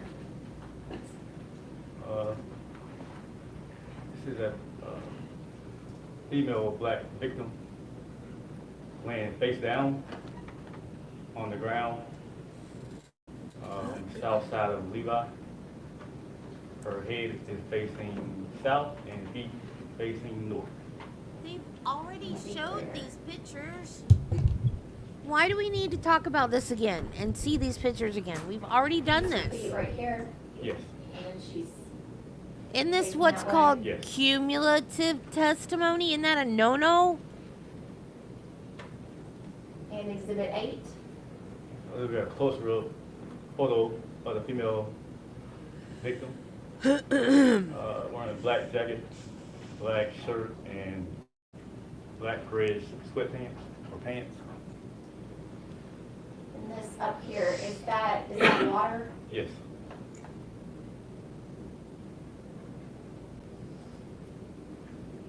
And now we're looking at Exhibit 142. What are we seeing here? All the way to the left of the screen, number 1 placard. Yes. Right here? Yes. That's the female victim.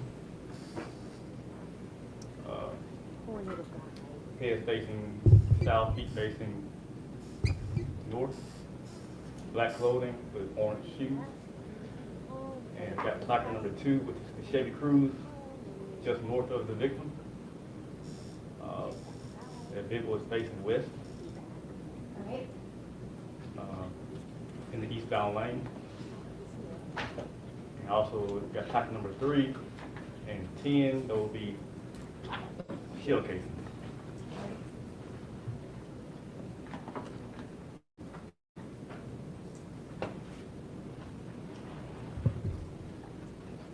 Okay, and now we are looking at Exhibit 143.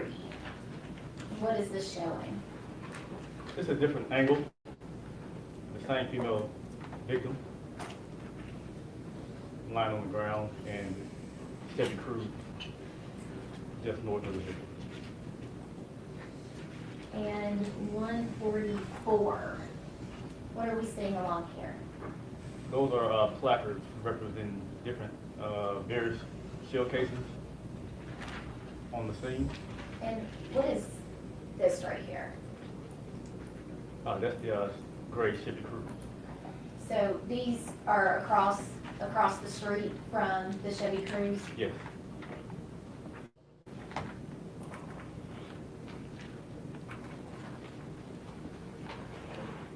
And then see some additional placards. Looks like maybe 12 and 13. And what are those showing us? Those are 12 and 13 are shell casings. And you also have glass near, yeah, Is it yes, right there? your placard 12. Okay.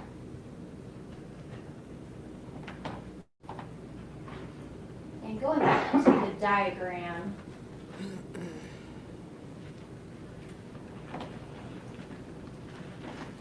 .140, where on here are we seeing placard 12 and 13? Placard 12 and 13 is going to be in front of the vehicle, west of the vehicle. And which direction is the vehicle facing? The vehicle is facing west. So, to be clear for those of us directionally challenged, we're facing where 12 and 13 are? Yes.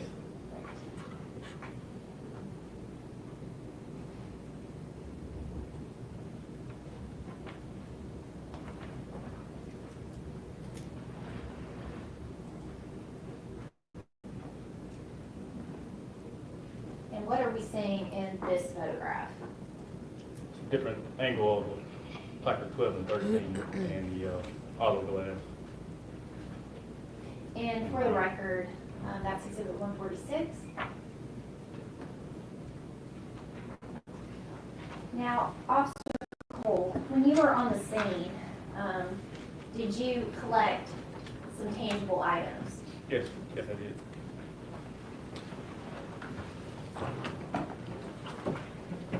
I am going to hand you an envelope and see if you recognize it.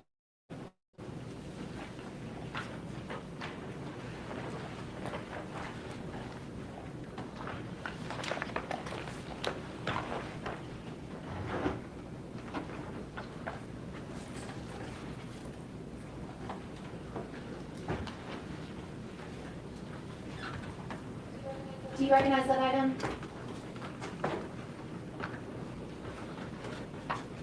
Up here? Oh, no, I'm sorry, the envelope that you were handed. Yes. And what is that? These are different, various shell casings I collected on the scene.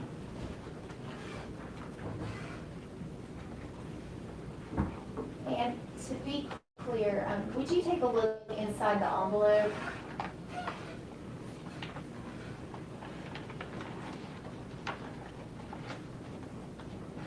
Now, each shell casing that you collected, did you give it an individual number? Yes. And could you let us know what numbers those shell casings correspond with? Yes.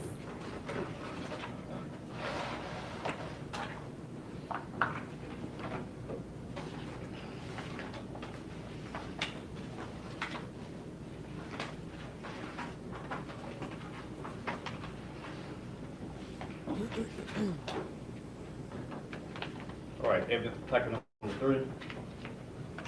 Hey, Marty. And if we could just hold off one moment.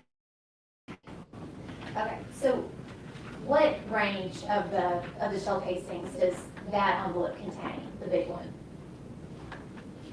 These will be placards, 3 through 11. All right. We're going to ask that that be the next exhibit.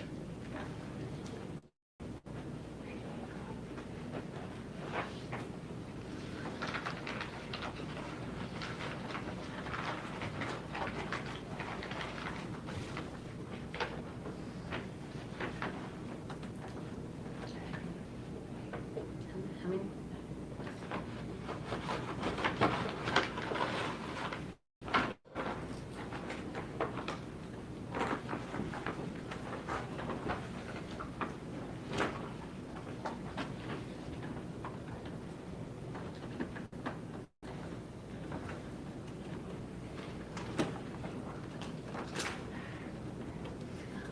So Officer Cole, starting with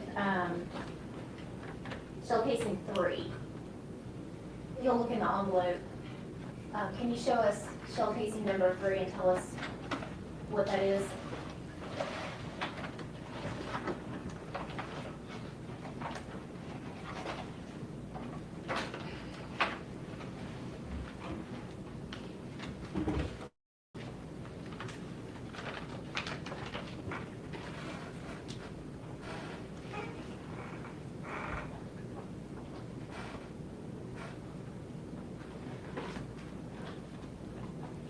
And do you write a report when you're collecting these items? Yes, Do you remember off the top of your head every single shell casing? I don't. Do you have your report with you? Yes, I do. Would that refresh your memory? Yes. What is shell casing number 3? Number 3 will unknown shell casing. All right. And would you, and if you could just hold that up. Right. And then what about number 4?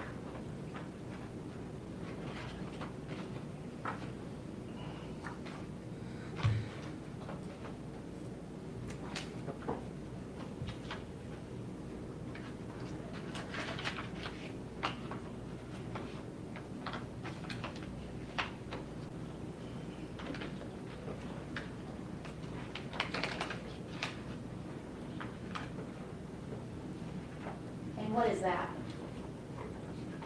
Down to unknown shell casing.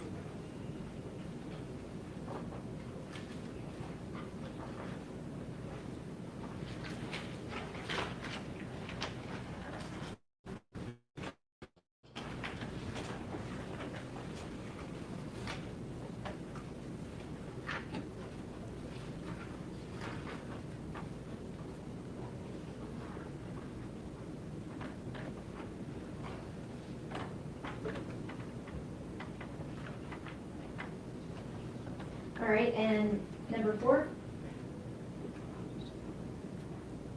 Or, I'm sorry, we just said number 4. Number 5.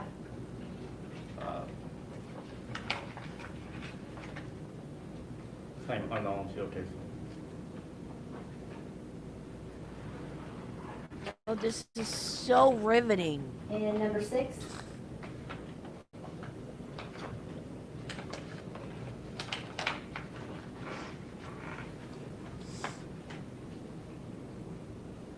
Number 6, number 40 caliber shell casing. Great. And number 7?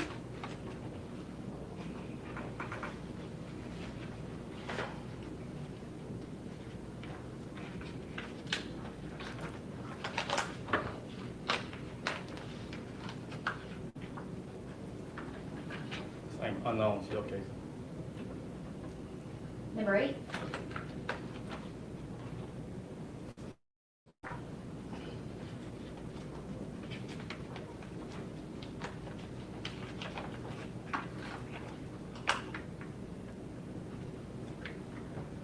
.40 caliber shell casing. Number 9?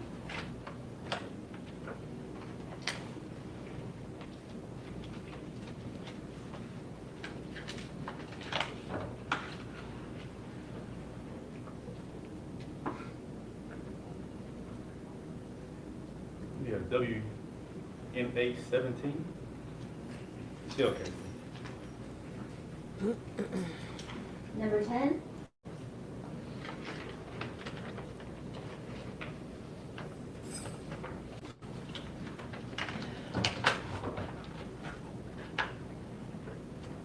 Number 10, .40 caliber shell casing.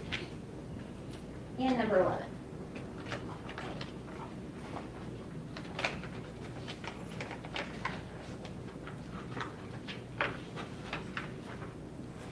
.9mm shell casing. And officer, can you tell the brand of that shell casing? The 9mm, number 11.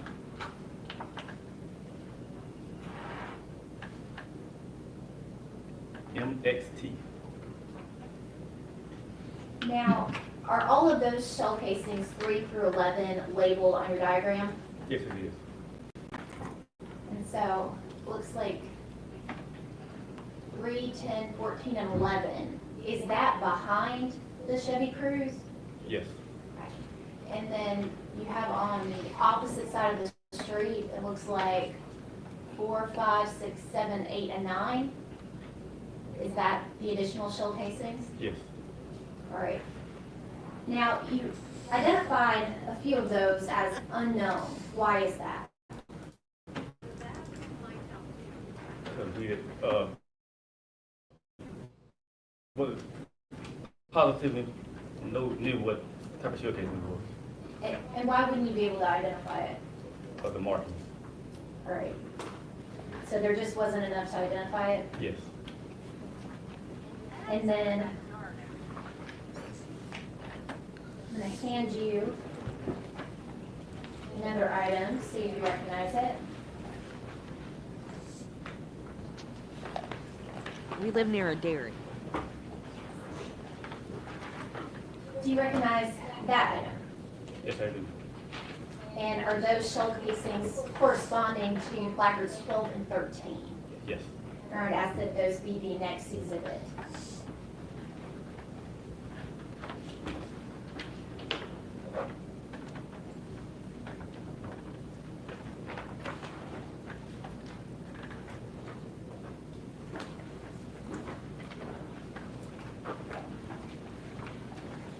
Now, officer, would you take a look at those shell casings?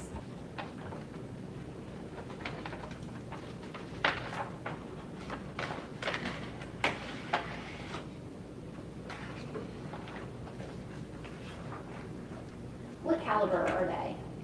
Both of these are 9mm shell casings. And would you take a look at each shell casing?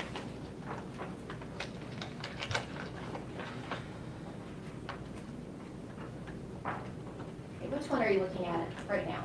This is number 12, evidence like number 12. All right. And can you tell the brand of number 12? Brand's gonna be Hornady. All right. And would you take a look at number 13 as well?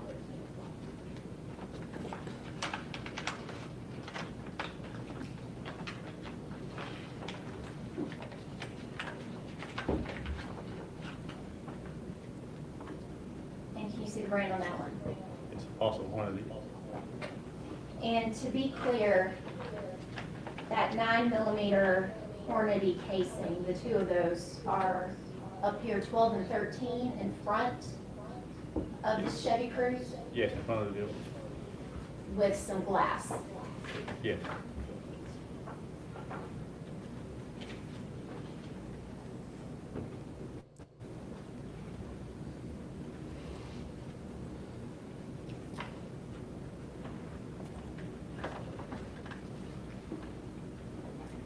And is that showing what we just discussed, 12 and 13? Yes. And for the record, that's Exhibit 146. And Exhibit 147. Is this a close-up of one of those 9mm round or shell casings Yes, it is. that are placarded 12 and 13? Yes. And what's that brand in the photograph? Hornady.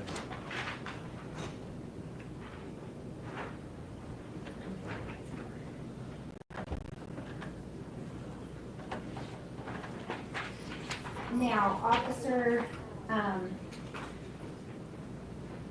Cole, what were the conditions like that night on Lever and Sedgwick?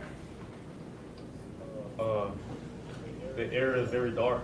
It was rainy that night, and cold. Now, when you were processing the scene, did you have any idea whether any of those shell casings had anything to do with this case? No. Did you collect them out of an abundance of caution? Yes. Were you tasked with processing the Chevy Cruze on the scene? No.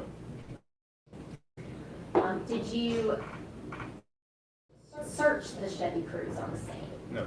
Did you photograph the interior of the Chevy Cruze on the scene in detail? No, I didn't. And why is that? Because we would, as crime scene unit, we would tow that vehicle to the tunnel, and that vehicle will be processed in a controlled environment. And just for the ladies and gentlemen of the jury, what's the tunnel? The tunnel is the area that we have that we take vehicles or evidence, kind of like a big garage in a controlled environment, and we process the same, process the evidence there. Now, you also made the scene at 5061 Stacy Road, is that right? Yes. And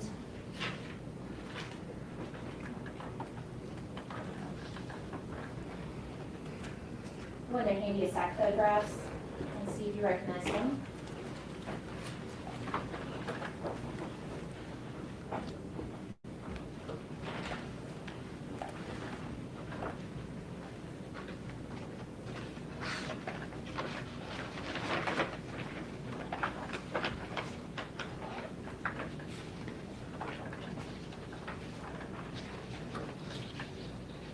Yes, I do. Do you recognize? Yes. And were those photographs that you took both, well, at 5061 Stacy Road? Yes. Ask that those be entered as the next exhibits. All right, so I've been asked to ask you to specify the exhibit numbers for the record. Yes, Your Honor.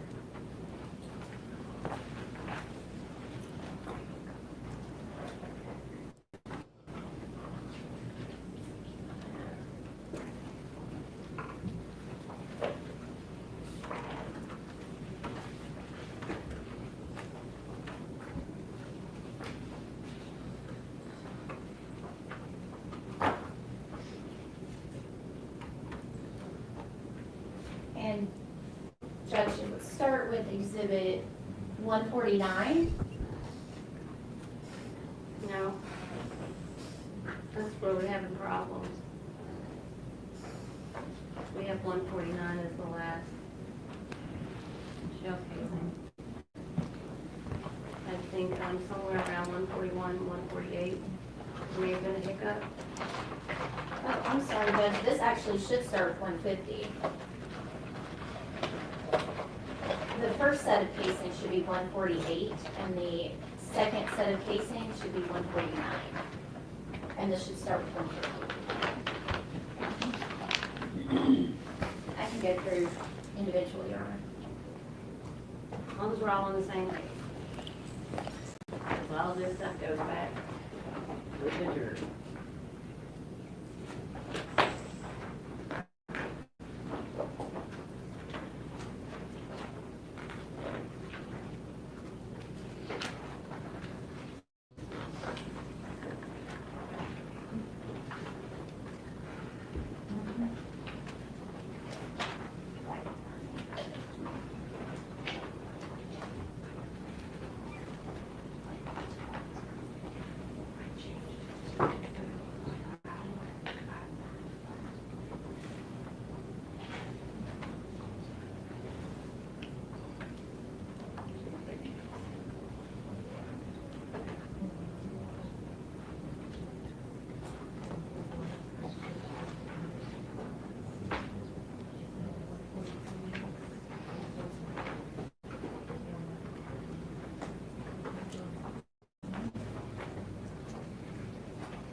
I may have permission to publish.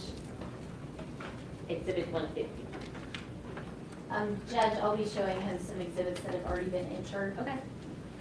So we just don't know what we're doing with 150? I believe so.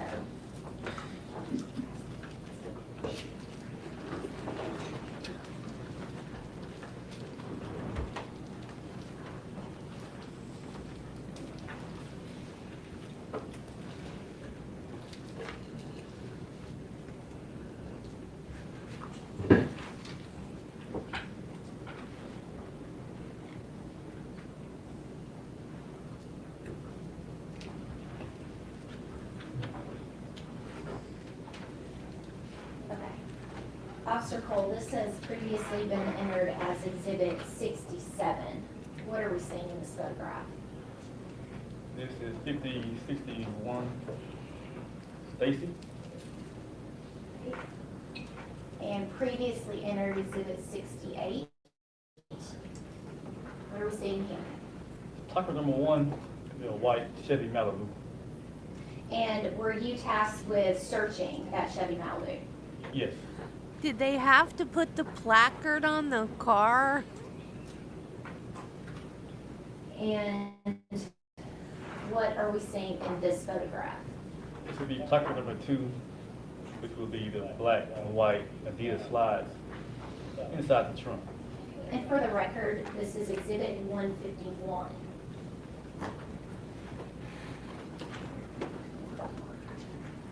I only thought they put placards on small stuff that you might miss. And what are we seeing in this photograph, which has previously been entered as Exhibit 69? This will be a closer photograph of black and white Adidas slides. And did you note anything when you were looking at those slides? There's possible blood on the left slide.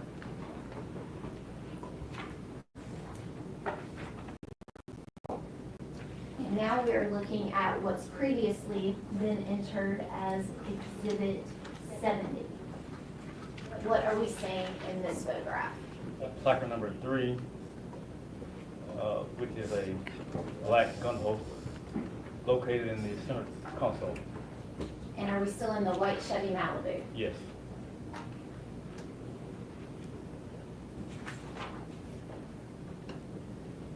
And we're looking at what's previously been entered as Exhibit 71. What are we seeing in this photograph? Placard number 4. Gonna be a loaded magazine located in the center console. To be clear, we're still in the Chevy Malibu, is that correct? Yes. Sorry, the white Chevy Malibu. And this is Exhibit 152. What are we seeing in this exhibit? It'll be that same loaded magazine from the center console. It's gonna be a 9mm magazine. And that was placard number 4, is that correct? Yes, placard number 4.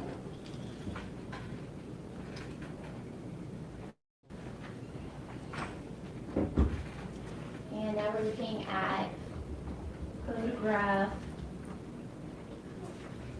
previously entered Exhibit 73. What are we seeing in this photograph? Placard number 6 is going to be a pair of black gloves located on the front passenger seat.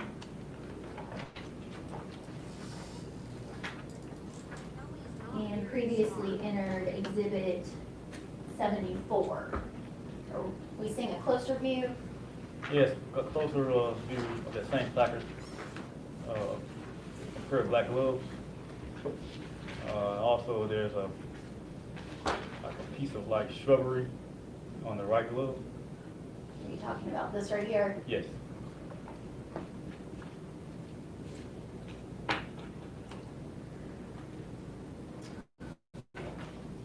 And Exhibit 153.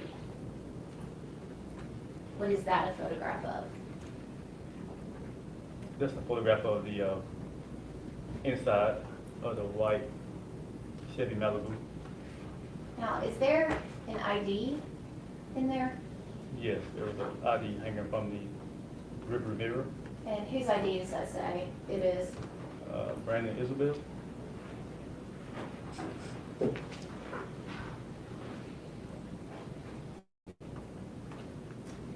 And Exhibit 154.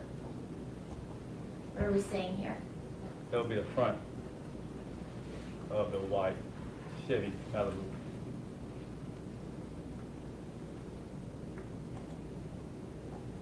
And what are we seeing in this photograph? That'll be the driver's side of the white Chevy Malibu. And for the record, that is Exhibit 155.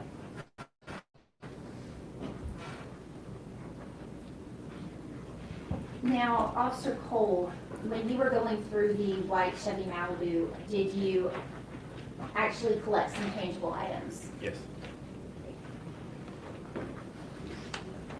And actually, let's keep our exhibits straight. Let's go to the next photograph, which is Exhibit 150.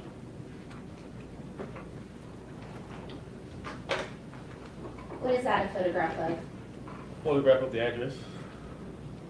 And that's 5061 Stacy? Yes.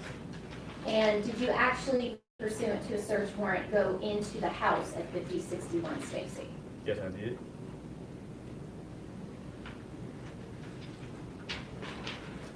And we're looking at Exhibit 156. What are we seeing? It's placard number 7. And what is it marking? Orange, round box. And is this under a bed? Yes, under the bed. Okay. And did the mattress have to be lifted up to see all this? Yes. And then we're looking at Exhibit 157. And is this a close-up of placard 7? Yes. And Is that marking the orange box here we It's see? marking the orange 40 caliber ammo box.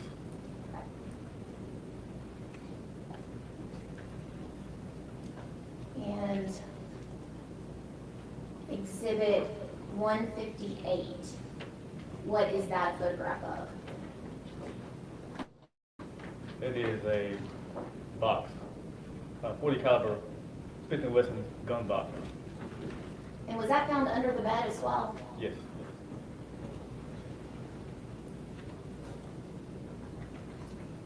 And exhibit 159, what are we seeing in this photograph? That's placard number 8 of that same box, open. So to be clear, that's the Smith & Wesson 40 caliber gun box? Yes. Was there any gun inside? No. Now, amongst these two areas, we have the car and the house. Did you collect tangible evidence? Yes. I'm going to hand you some items and see if you recognize them.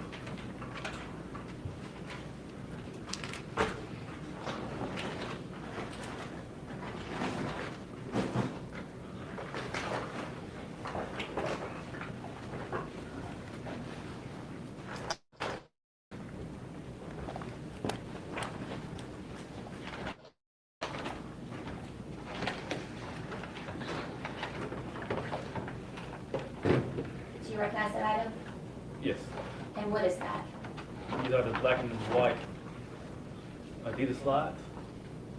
And to be clear, where were those located? These are located in the trunk of the white Chevy Malibu. I'm going to ask that that be the next exhibit, exhibit 160.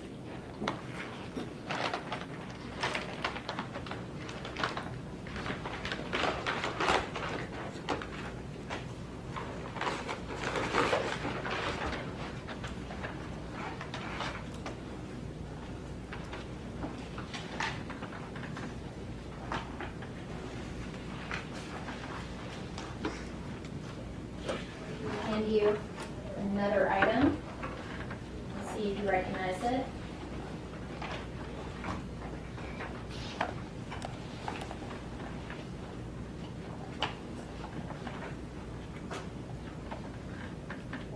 Do you recognize that item?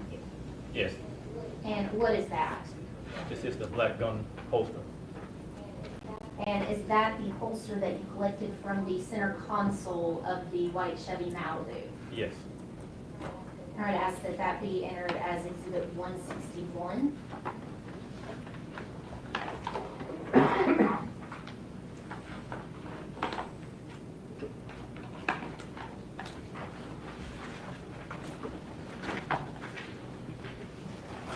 And I'm going to hand you another item.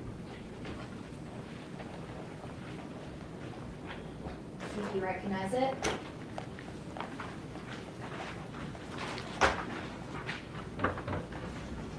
Do you recognize that item? Yes. And what is that? These are a pair of black gloves. And are those the black gloves that you located and photographed inside the front passenger seat of the white Chevy Malibu? Yes. I'm going to ask that that be exhibit 162.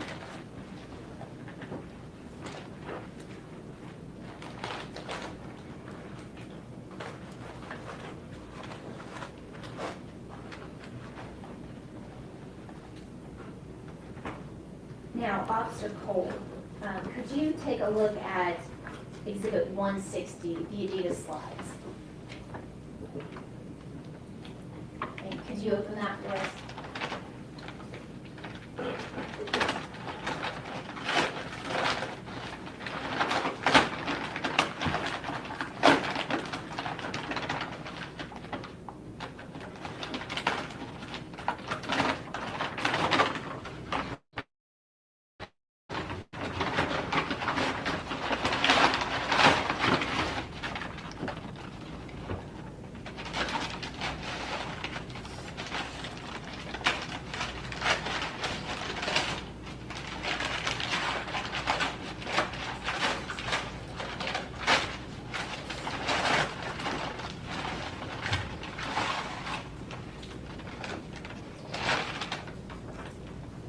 left slide. Your Honor, may he step down and show the jury? Go ahead, please.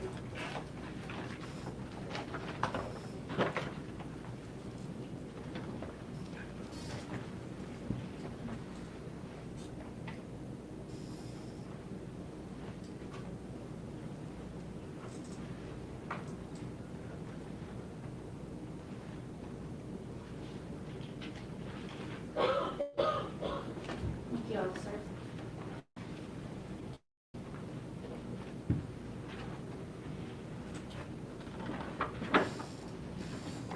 And you can put that back.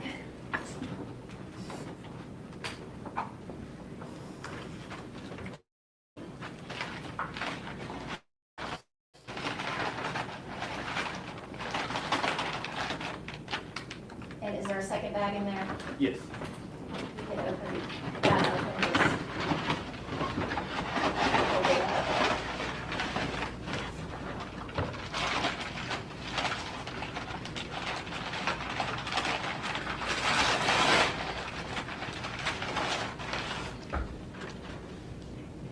To the right slide.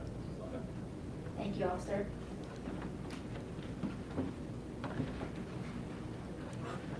And you can put that back. Thank you. And then if you could take the holster, exhibit 161.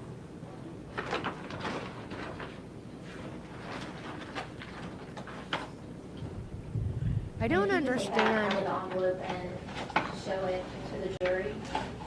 Don't understand why they have to show the pictures and the actual thing. Why And can't they that's do the either holster that you or? found in the Chevy Malibu. Yes. All right, thank you.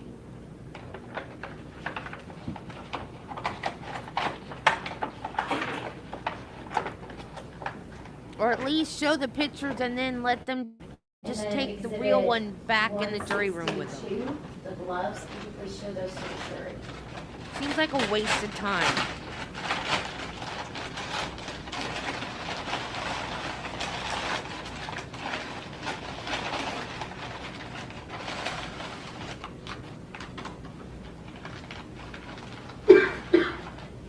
Yeah.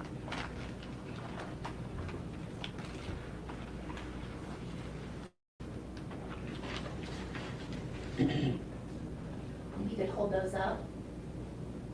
And officer, in that right glove, are we seeing that little brown piece of plant life? Yes. You can put those back. Thank you.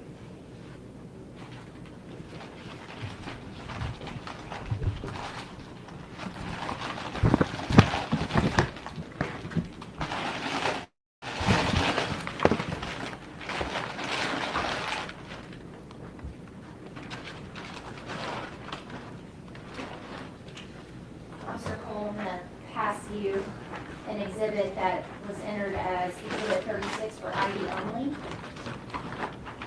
And see if you recognize it.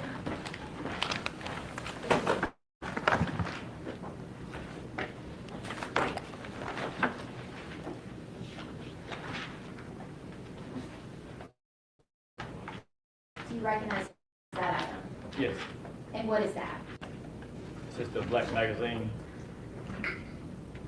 And Found. I'm sorry, go ahead. found in the center console. Of the white Chevy Malibu? Yes. I'm going to ask that exhibit 36 be moved into evidence at this time.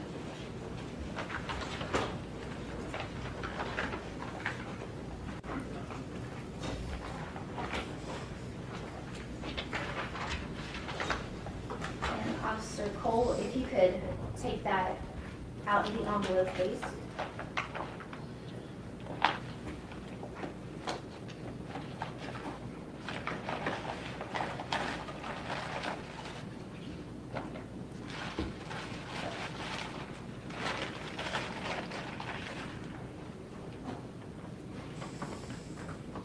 And would you take a look at, well, first off, is that a loaded magazine? Yes. Would you take a look at one of the live rounds and tell us who the manufacturer is?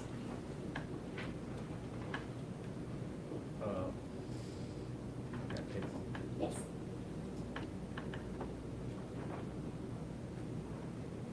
quantity, And what caliber? 9mm. Thank you, officer. You can put it back in the envelope.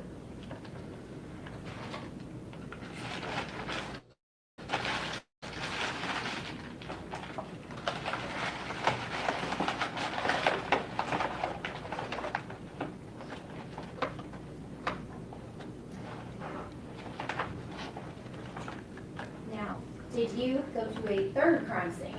Yes. Was that at 8702 Blackberry? Yes, I did. And is that in the Cordova area? Yes, it is.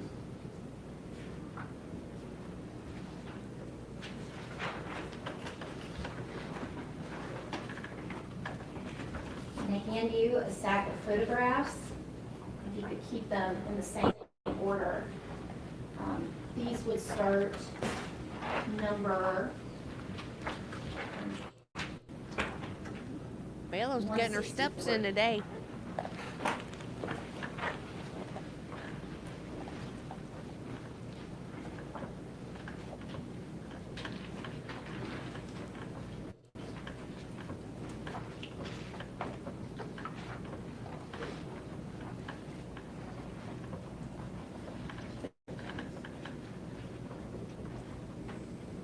Do you recognize those photographs? Yes.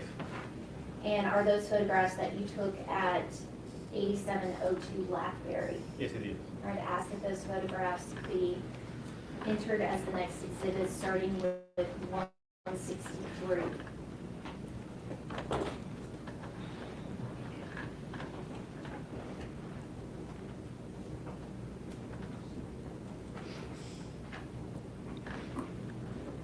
I don't think you will.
Permission to publish, Your Honor.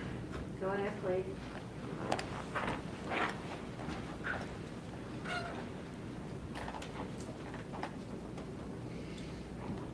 And we're starting with Exhibit 163. What are we seeing here, Officer Cole? This is the address. 702 Blackberry. And Exhibit 164, what are we seeing here? This would be plaque number 1.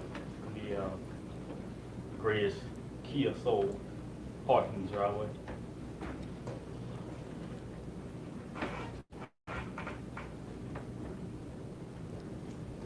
And 165. What are we seeing here? This is just inside in the breezeway of 8702 Blackberry. Is this the front door right here? Yes.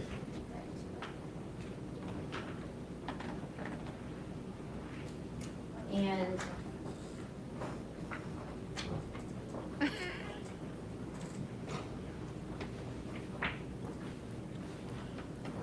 What? Did I not change the thing? Oh, I didn't change the thing. I thought I did.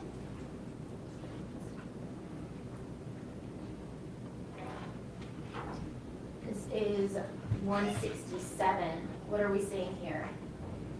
It is a black backpack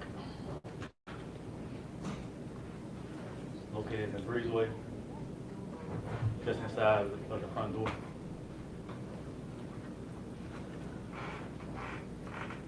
Officer Cole.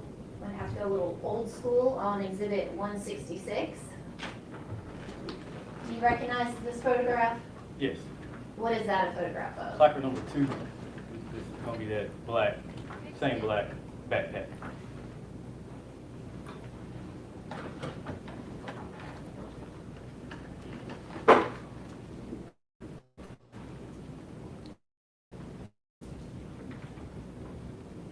And 168. What are we seeing here? Placard number 2 photographing the contents inside of that black backpack.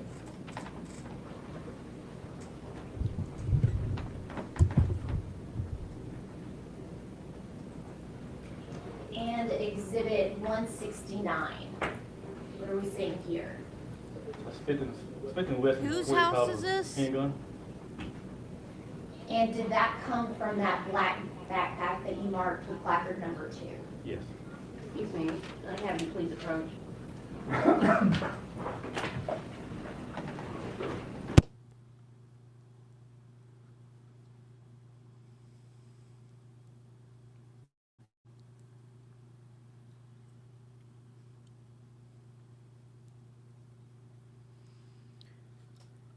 Okay, whose house is this and whose gun is that? I didn't think they found the murder weapon. Is that a different gun?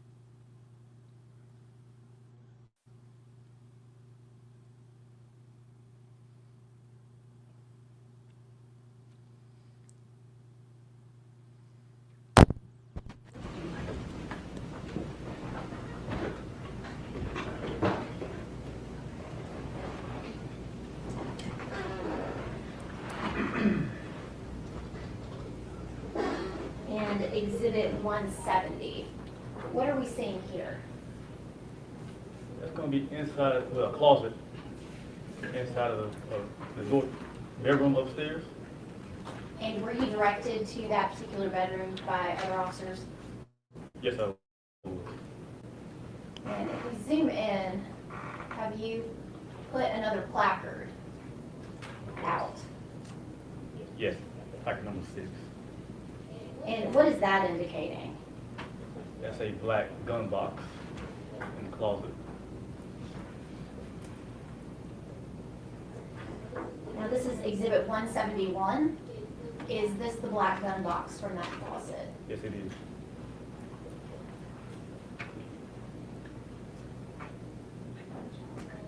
And exhibit 172. What are we seeing here? Inside the contents inside of that black gun box. Was there a gun in there? No, it wasn't. Did you find a gun? Besides the 40 Smith & Wesson? No.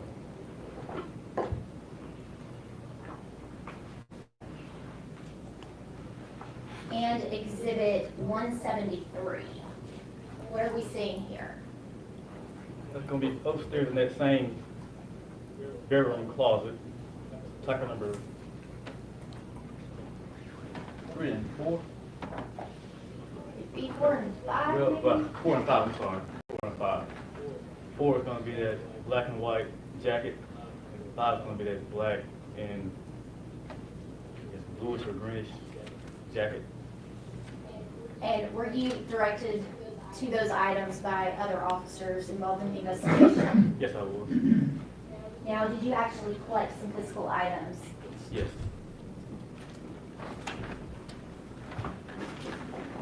Fastest Hobby Lobby run ever, Marty.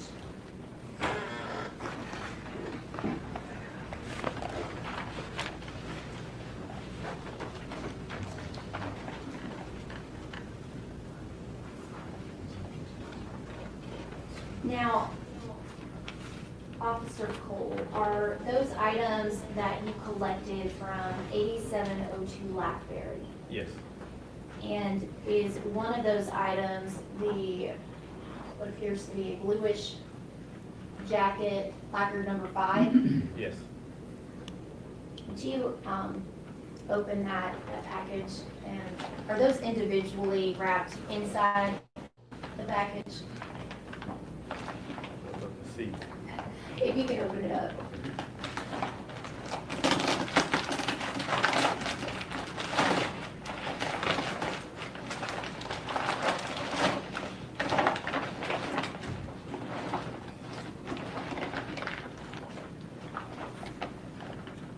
It's not individually wrapped. Okay, that's fine. Do you see this jacket that you've marked placard number 5? Yes. And you collected that day at 8702 Lathbury? Yes, I did. Aaron asked that that jacket be the next exhibit, exhibit 174.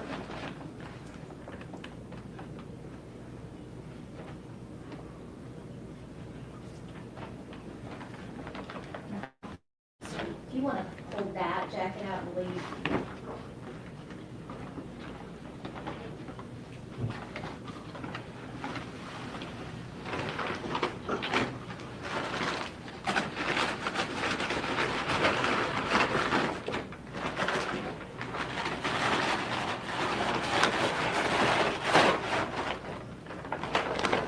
And Judge, we'll have a clean bag for that momentarily.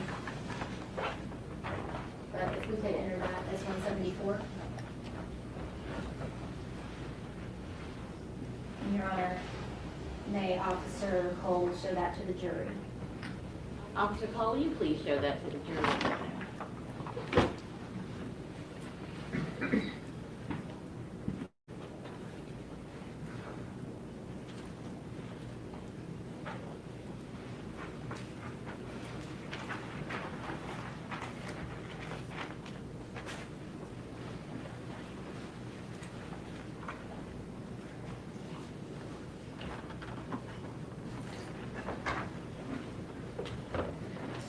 And Officer Cole, I'm going to hand you one last item, see if you recognize it.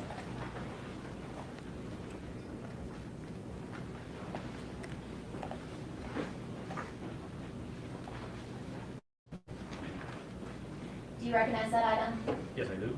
And what is that?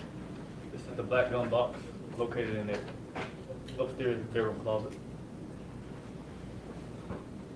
All right, I would ask that that be the next exhibit, exhibit 175.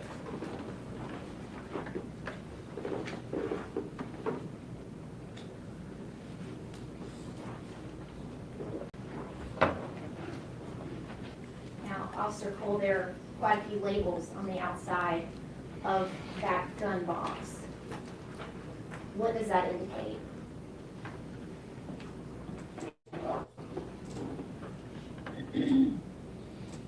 Different items inside of the gun box. Right.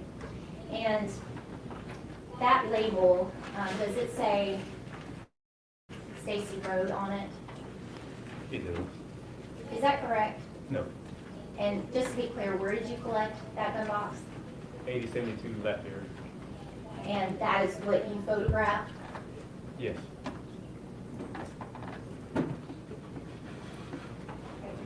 And officer, would you take a look inside the gun box?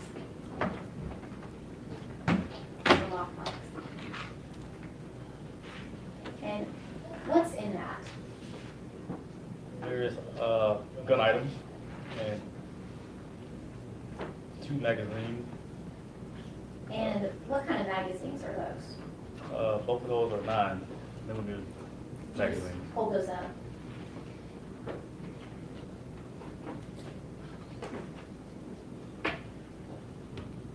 Thank you.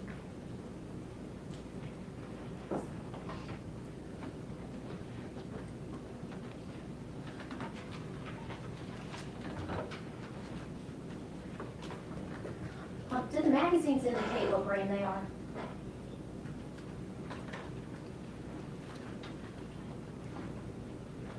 Both are Glock magazines. Thank you, officer. I'll pass the witness. Approach. Please approach.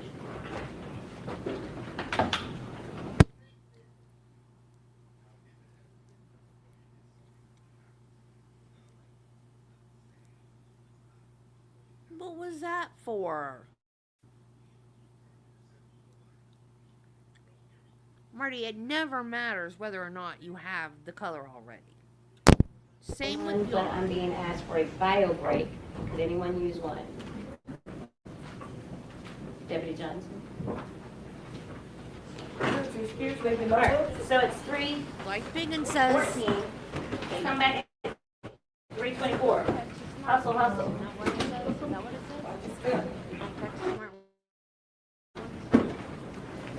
Does anybody need any coffee or water? You do? Yeah.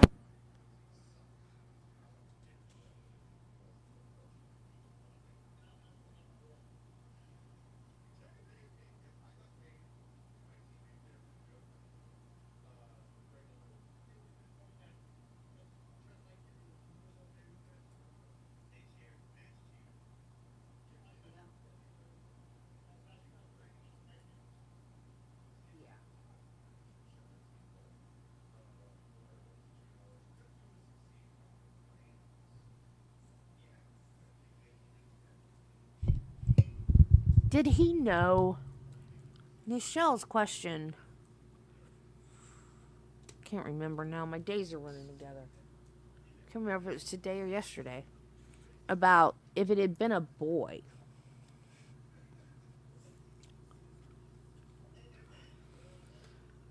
Did he know it was a girl? Like, did he go to the hospital to see if it was a boy or a girl? Or did he already know? Because, like, I want to know why he went to the hospital.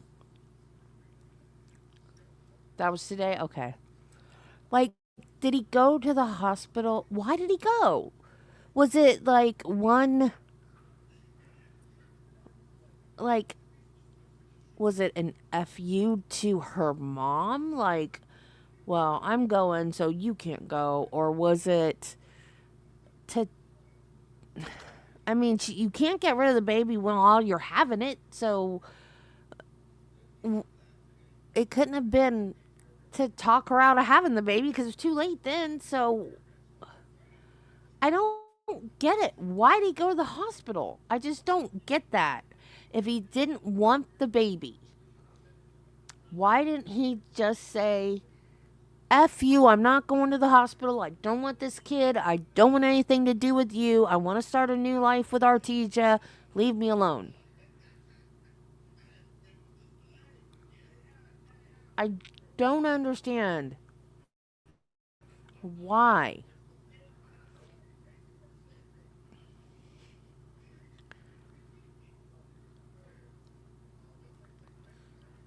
It just makes me so mad.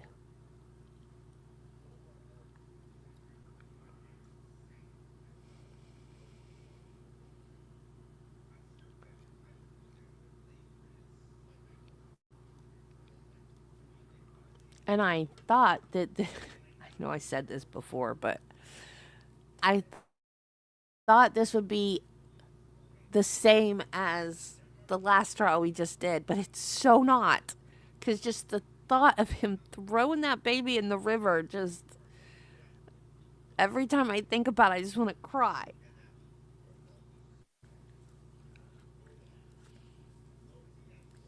Oh, yeah, I remember you saying that now. Yeah, that is a valid point. She could have talked him into it, thinking when he saw the kid.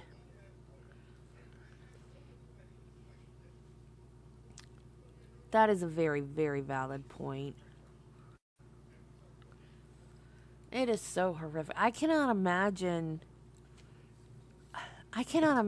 anybody being that heartless.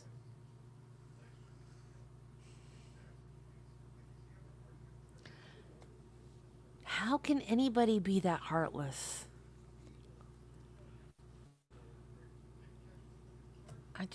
Oh my God.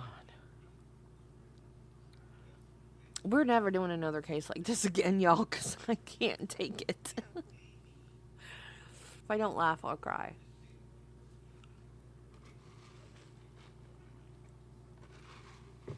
And you guys, some of the babies that I have taken care of. I did not watch Game of Thrones. I don't like.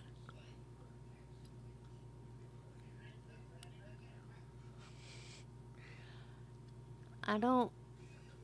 I don't like to watch other people have sex. That's why I didn't watch Game of Thrones.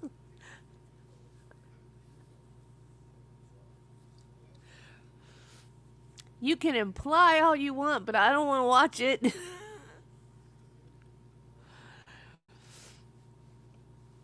um Stories about the war? What does that have to do with throwing babies in a river?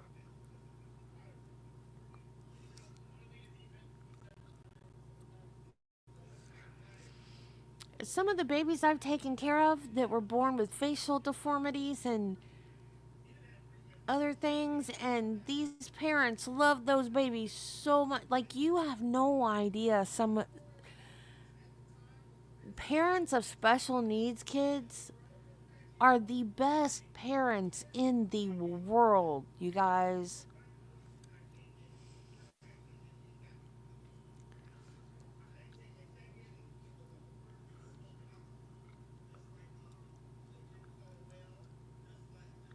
Really? See, I don't know anything about wars. It's just never interested me to learn. I know that's probably not a good thing to admit, but it just never has. Even like I've seen Schindler's List, but like Auschwitz, how you say it? Auschwitz. I can't even say it. I never really. I know why. I'll tell you why. When I was in high school, my world history teacher was Jewish, and that's all we learned. So we had to watch movies about it, and at that age, it doesn't hit right. Like, you don't get how important of a history that is to learn, and the, when you're like 14, 15, and some lady's telling you about these atrocities kind of out of context because you don't really understand it and you don't get it, it's just horrific, and then it kind of puts you off from wanting to know anything more about it. And so that's why I never kind of paid attention. And then I watched Schindler's List and I was like, "Oh my god, this is what she was trying to teach us, you know?" So like I kind of learned about it out of context as a child, and so I just kind of never paid attention as an adult.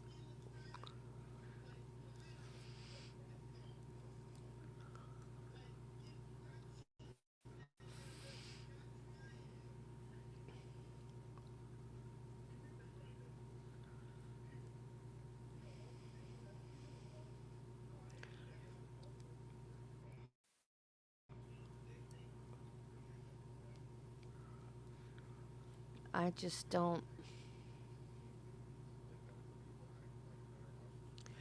I'm sure that there are. Excuse me.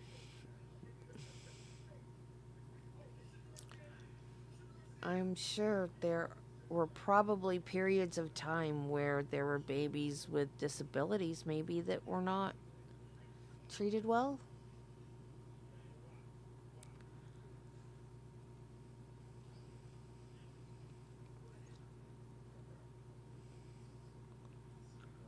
I know biblical history, there were babies that were killed just for being born.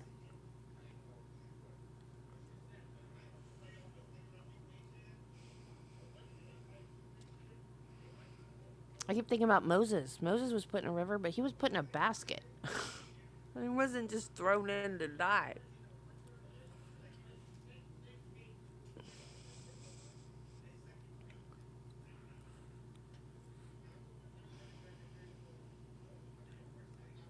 I like this channel because the sound's better, but they don't have anything to tell me that it's still live.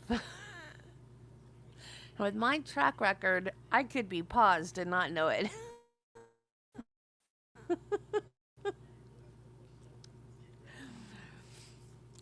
I don't know. Don't ask me. I don't know history. I like history, but I don't know. I don't know a lot of history. I know disjointed history. I was thinking about it the other day that I wanted to start learning like political history, which I guess would include wars. Yes, Moses was supposed to be.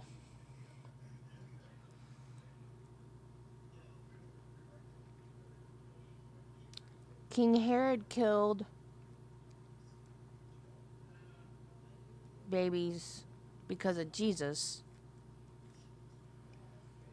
And then that was in the New Testament. Old Testament, when Moses was born, I forgot why they were killing babies when Moses was born.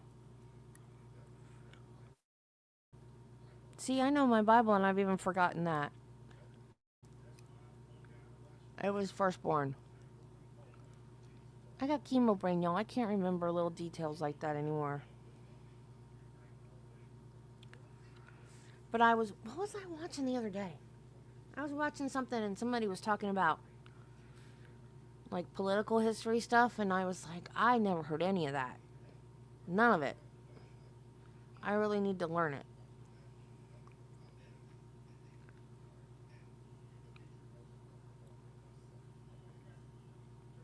I don't remember what it was. There's I think it's actually a real college too that does online courses, and they have some free online courses. And there's one on the Constitution. I think I'm gonna take it.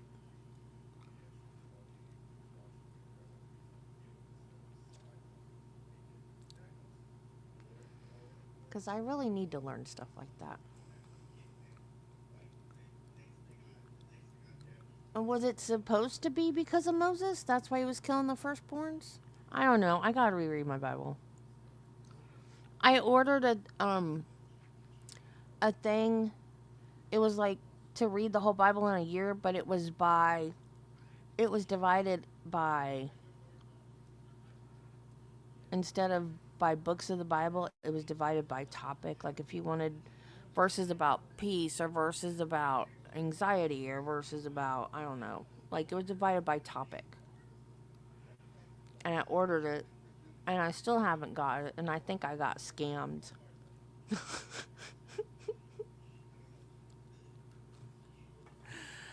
So, but I bought it through PayPal, and PayPal has like a money back guarantee. Not a money back guarantee, but like a, what's it called? Buyer's protection thing.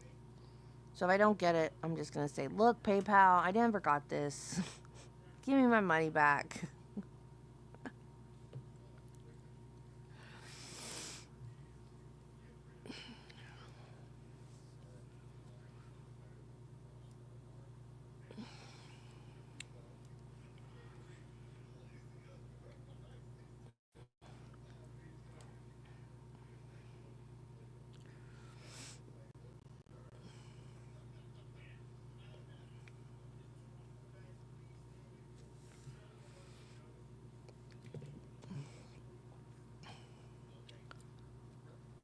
If he didn't have mails, then how did he get all the work done?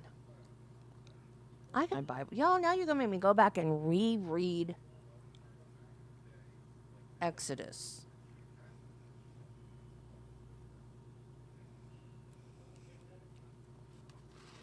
Because now I can't remember why he was killing the males. Because y'all know the Hebrew slaves built the pyramids, right? It wasn't aliens.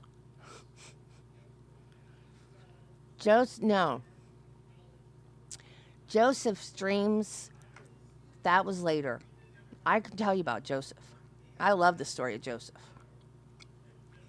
Joseph's brothers were jealous because their dad had 2 wives, Leah and Rachel, and he loved Rachel more than Leah, and Joseph was Rachel's son. So his brothers were jealous of him, and they wanted to kill him. One of his brothers loved him and didn't want him to die. So he talked them into not killing him, and they sold him to Egypt. Or they sold him into slavery, and these people took him to Egypt.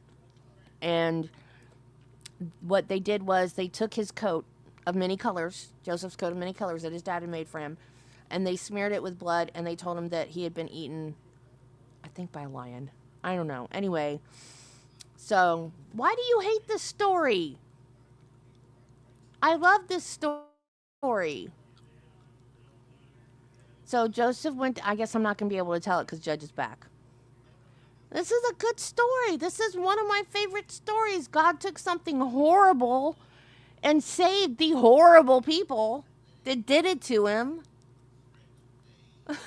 It makes your kids look terrible. How does it make your How does it make your kids look terrible?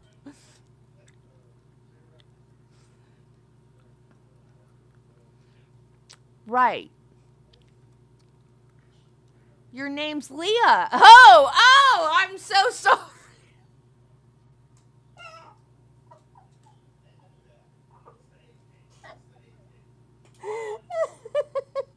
I'm so sorry. It's a different Leah. It's not you.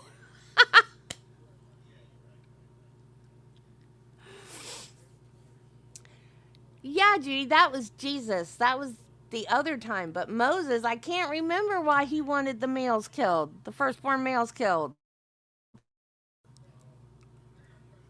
Because that was different. That was a different reason, right? Because Jesus was later. So anyways, Joseph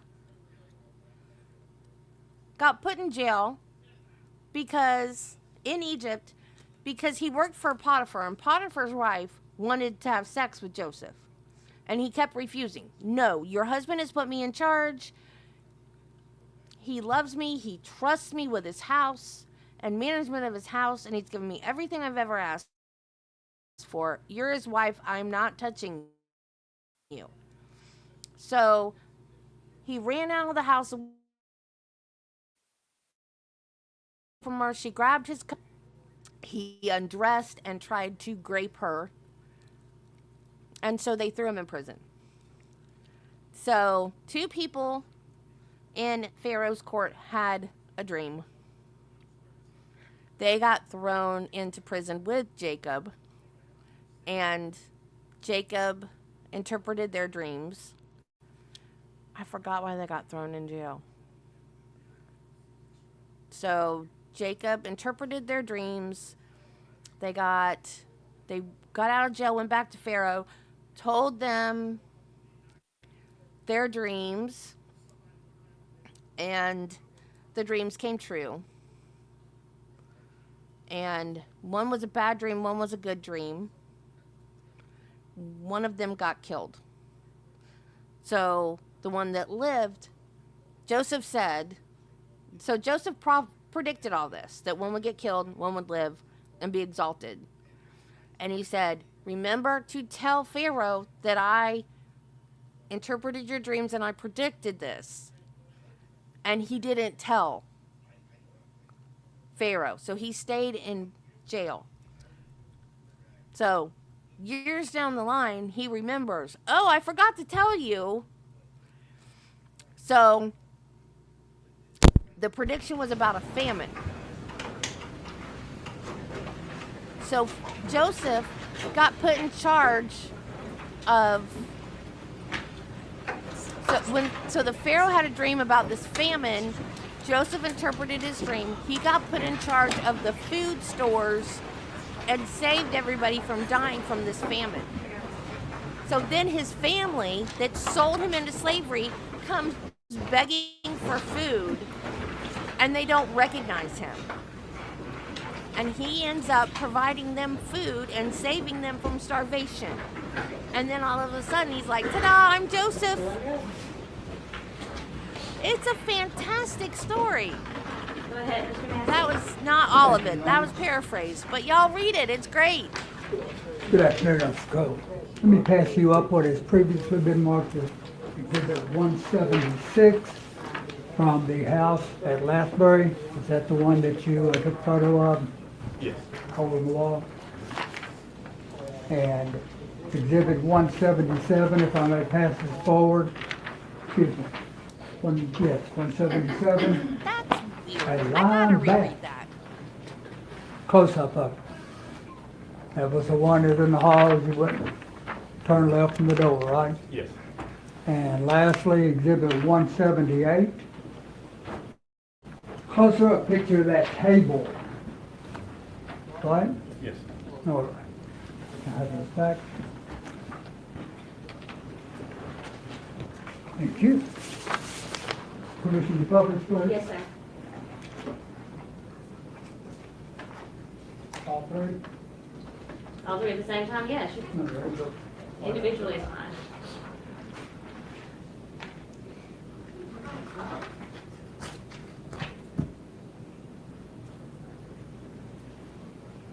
Do you remember which wall that hole was in?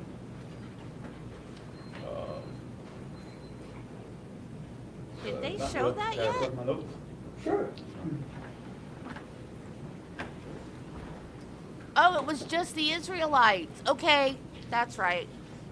The downstairs? I remember Yes. now. Downstairs, Okay. north wall. Okay. And It wasn't Next the exhibit. Egyptians. It was just the Israelites. 177. Yes. On that previous exhibit here, is that your understanding that someone punched the wall?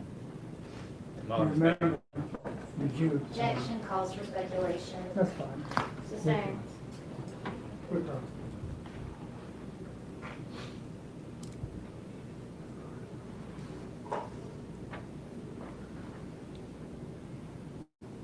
Is this the first time we've seen the picture of the hole in the wall, or did I miss it? Why is there a hole in the That's wall? Lime, yellow, baseball bat. Yes. It's exhibit 177. Yeah, I assume you don't know how they got there. No. You just came out to mark these, finding some, wherever you found pieces of evidence. Yes. And exhibit 178 is a closer view of the table. The black backpack, right? Yes. And baseball bat next No, it to looked like a punched hole. And inside that black backpack, when you got the contents out, what type of pistol was in there? 40 caliber handgun? The Smith & Wesson, Yes. black and silver, Yes. 40 cal. Yes. I don't like this lawyer. Can you redirect? No, Your Honor. Thank you, sir. You may step down. Look at us. We're like way ahead schedule. Well, then why are we here on Saturday? We're 10 to 3:37. Get some rest. Leave your notes. Do not discuss. We are going to adjourn for the day. You worked hard today. You do not work tomorrow. Thank God. All rise. See you on Monday. Court stands adjourned until Monday morning, 9 o'clock. For trial. Now step away. Leave your pens and pads. You said.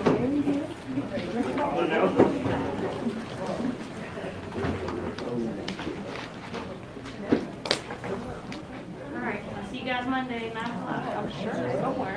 Wait, do I have anything on the docket? Yes, there's 12. Most of them are Raymond. Words well on the docket. And now we're gonna buffer?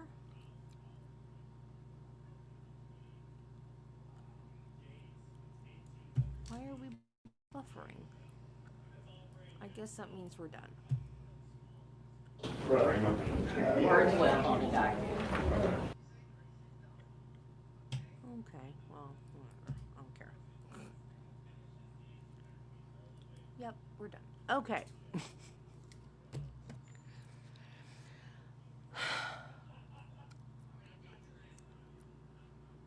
Why were we here on Saturday? She just said we're ahead of schedule. What was this? Was this punishment to the lawyers because she got mad at them or something? Seriously. So this was boring.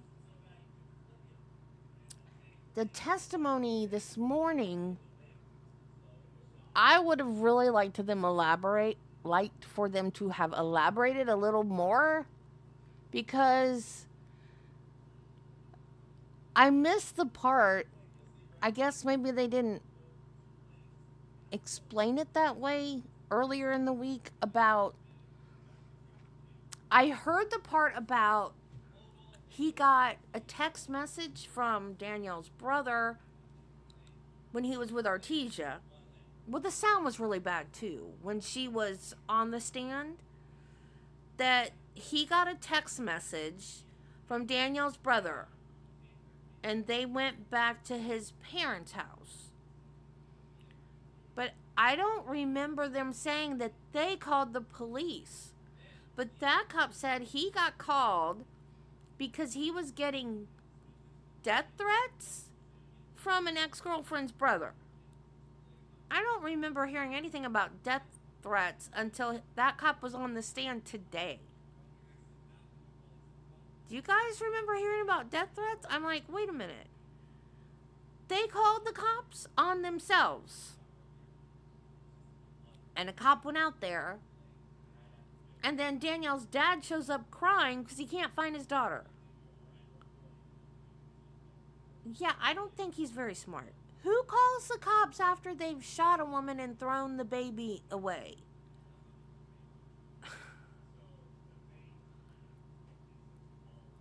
Good Lord. What is wrong with people?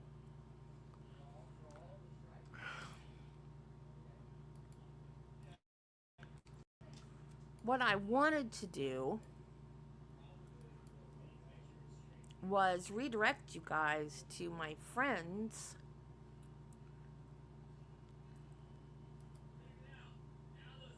Tiffany concert stream. But I don't know if he fixed it for me, because he had it set up where, and of course I totally understand if you don't want to go if I redirect it, but it wouldn't redirect because I guess he has to approve it. This is true, Marty. Absolutely. People are crazy. Like on you guys remember the show Supernatural? Dean used to say, monsters I get, people are crazy.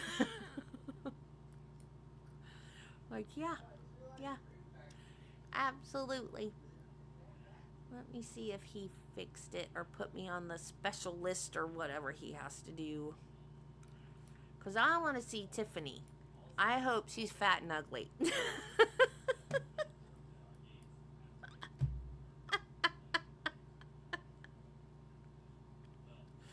She's probably not. She's probably not.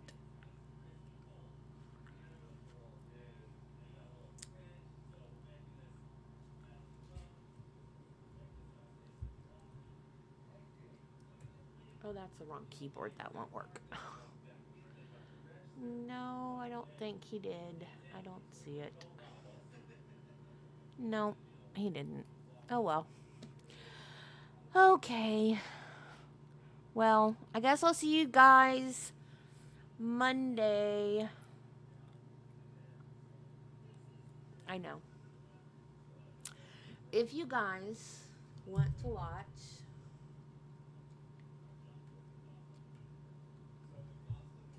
wait. Yeah, I'll just put it.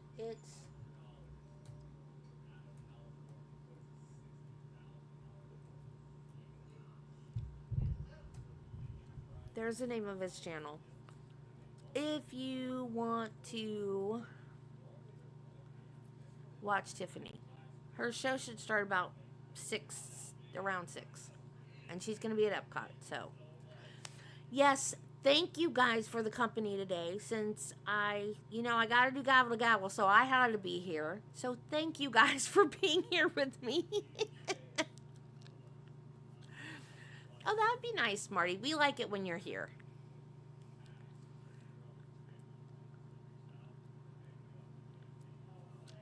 So, the, not the supernatural guys, but the,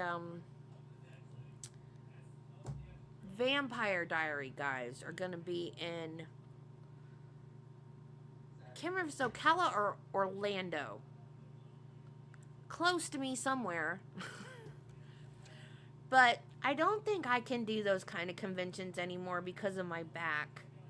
Because to stand in a crowd of people and watch a stage like that, I don't think my back can do that anymore. And then if I was like on a scooter or in a wheelchair or anything like that, I couldn't see anything because it'd be surrounded by people. So I think those days are over for me, unfortunately. So.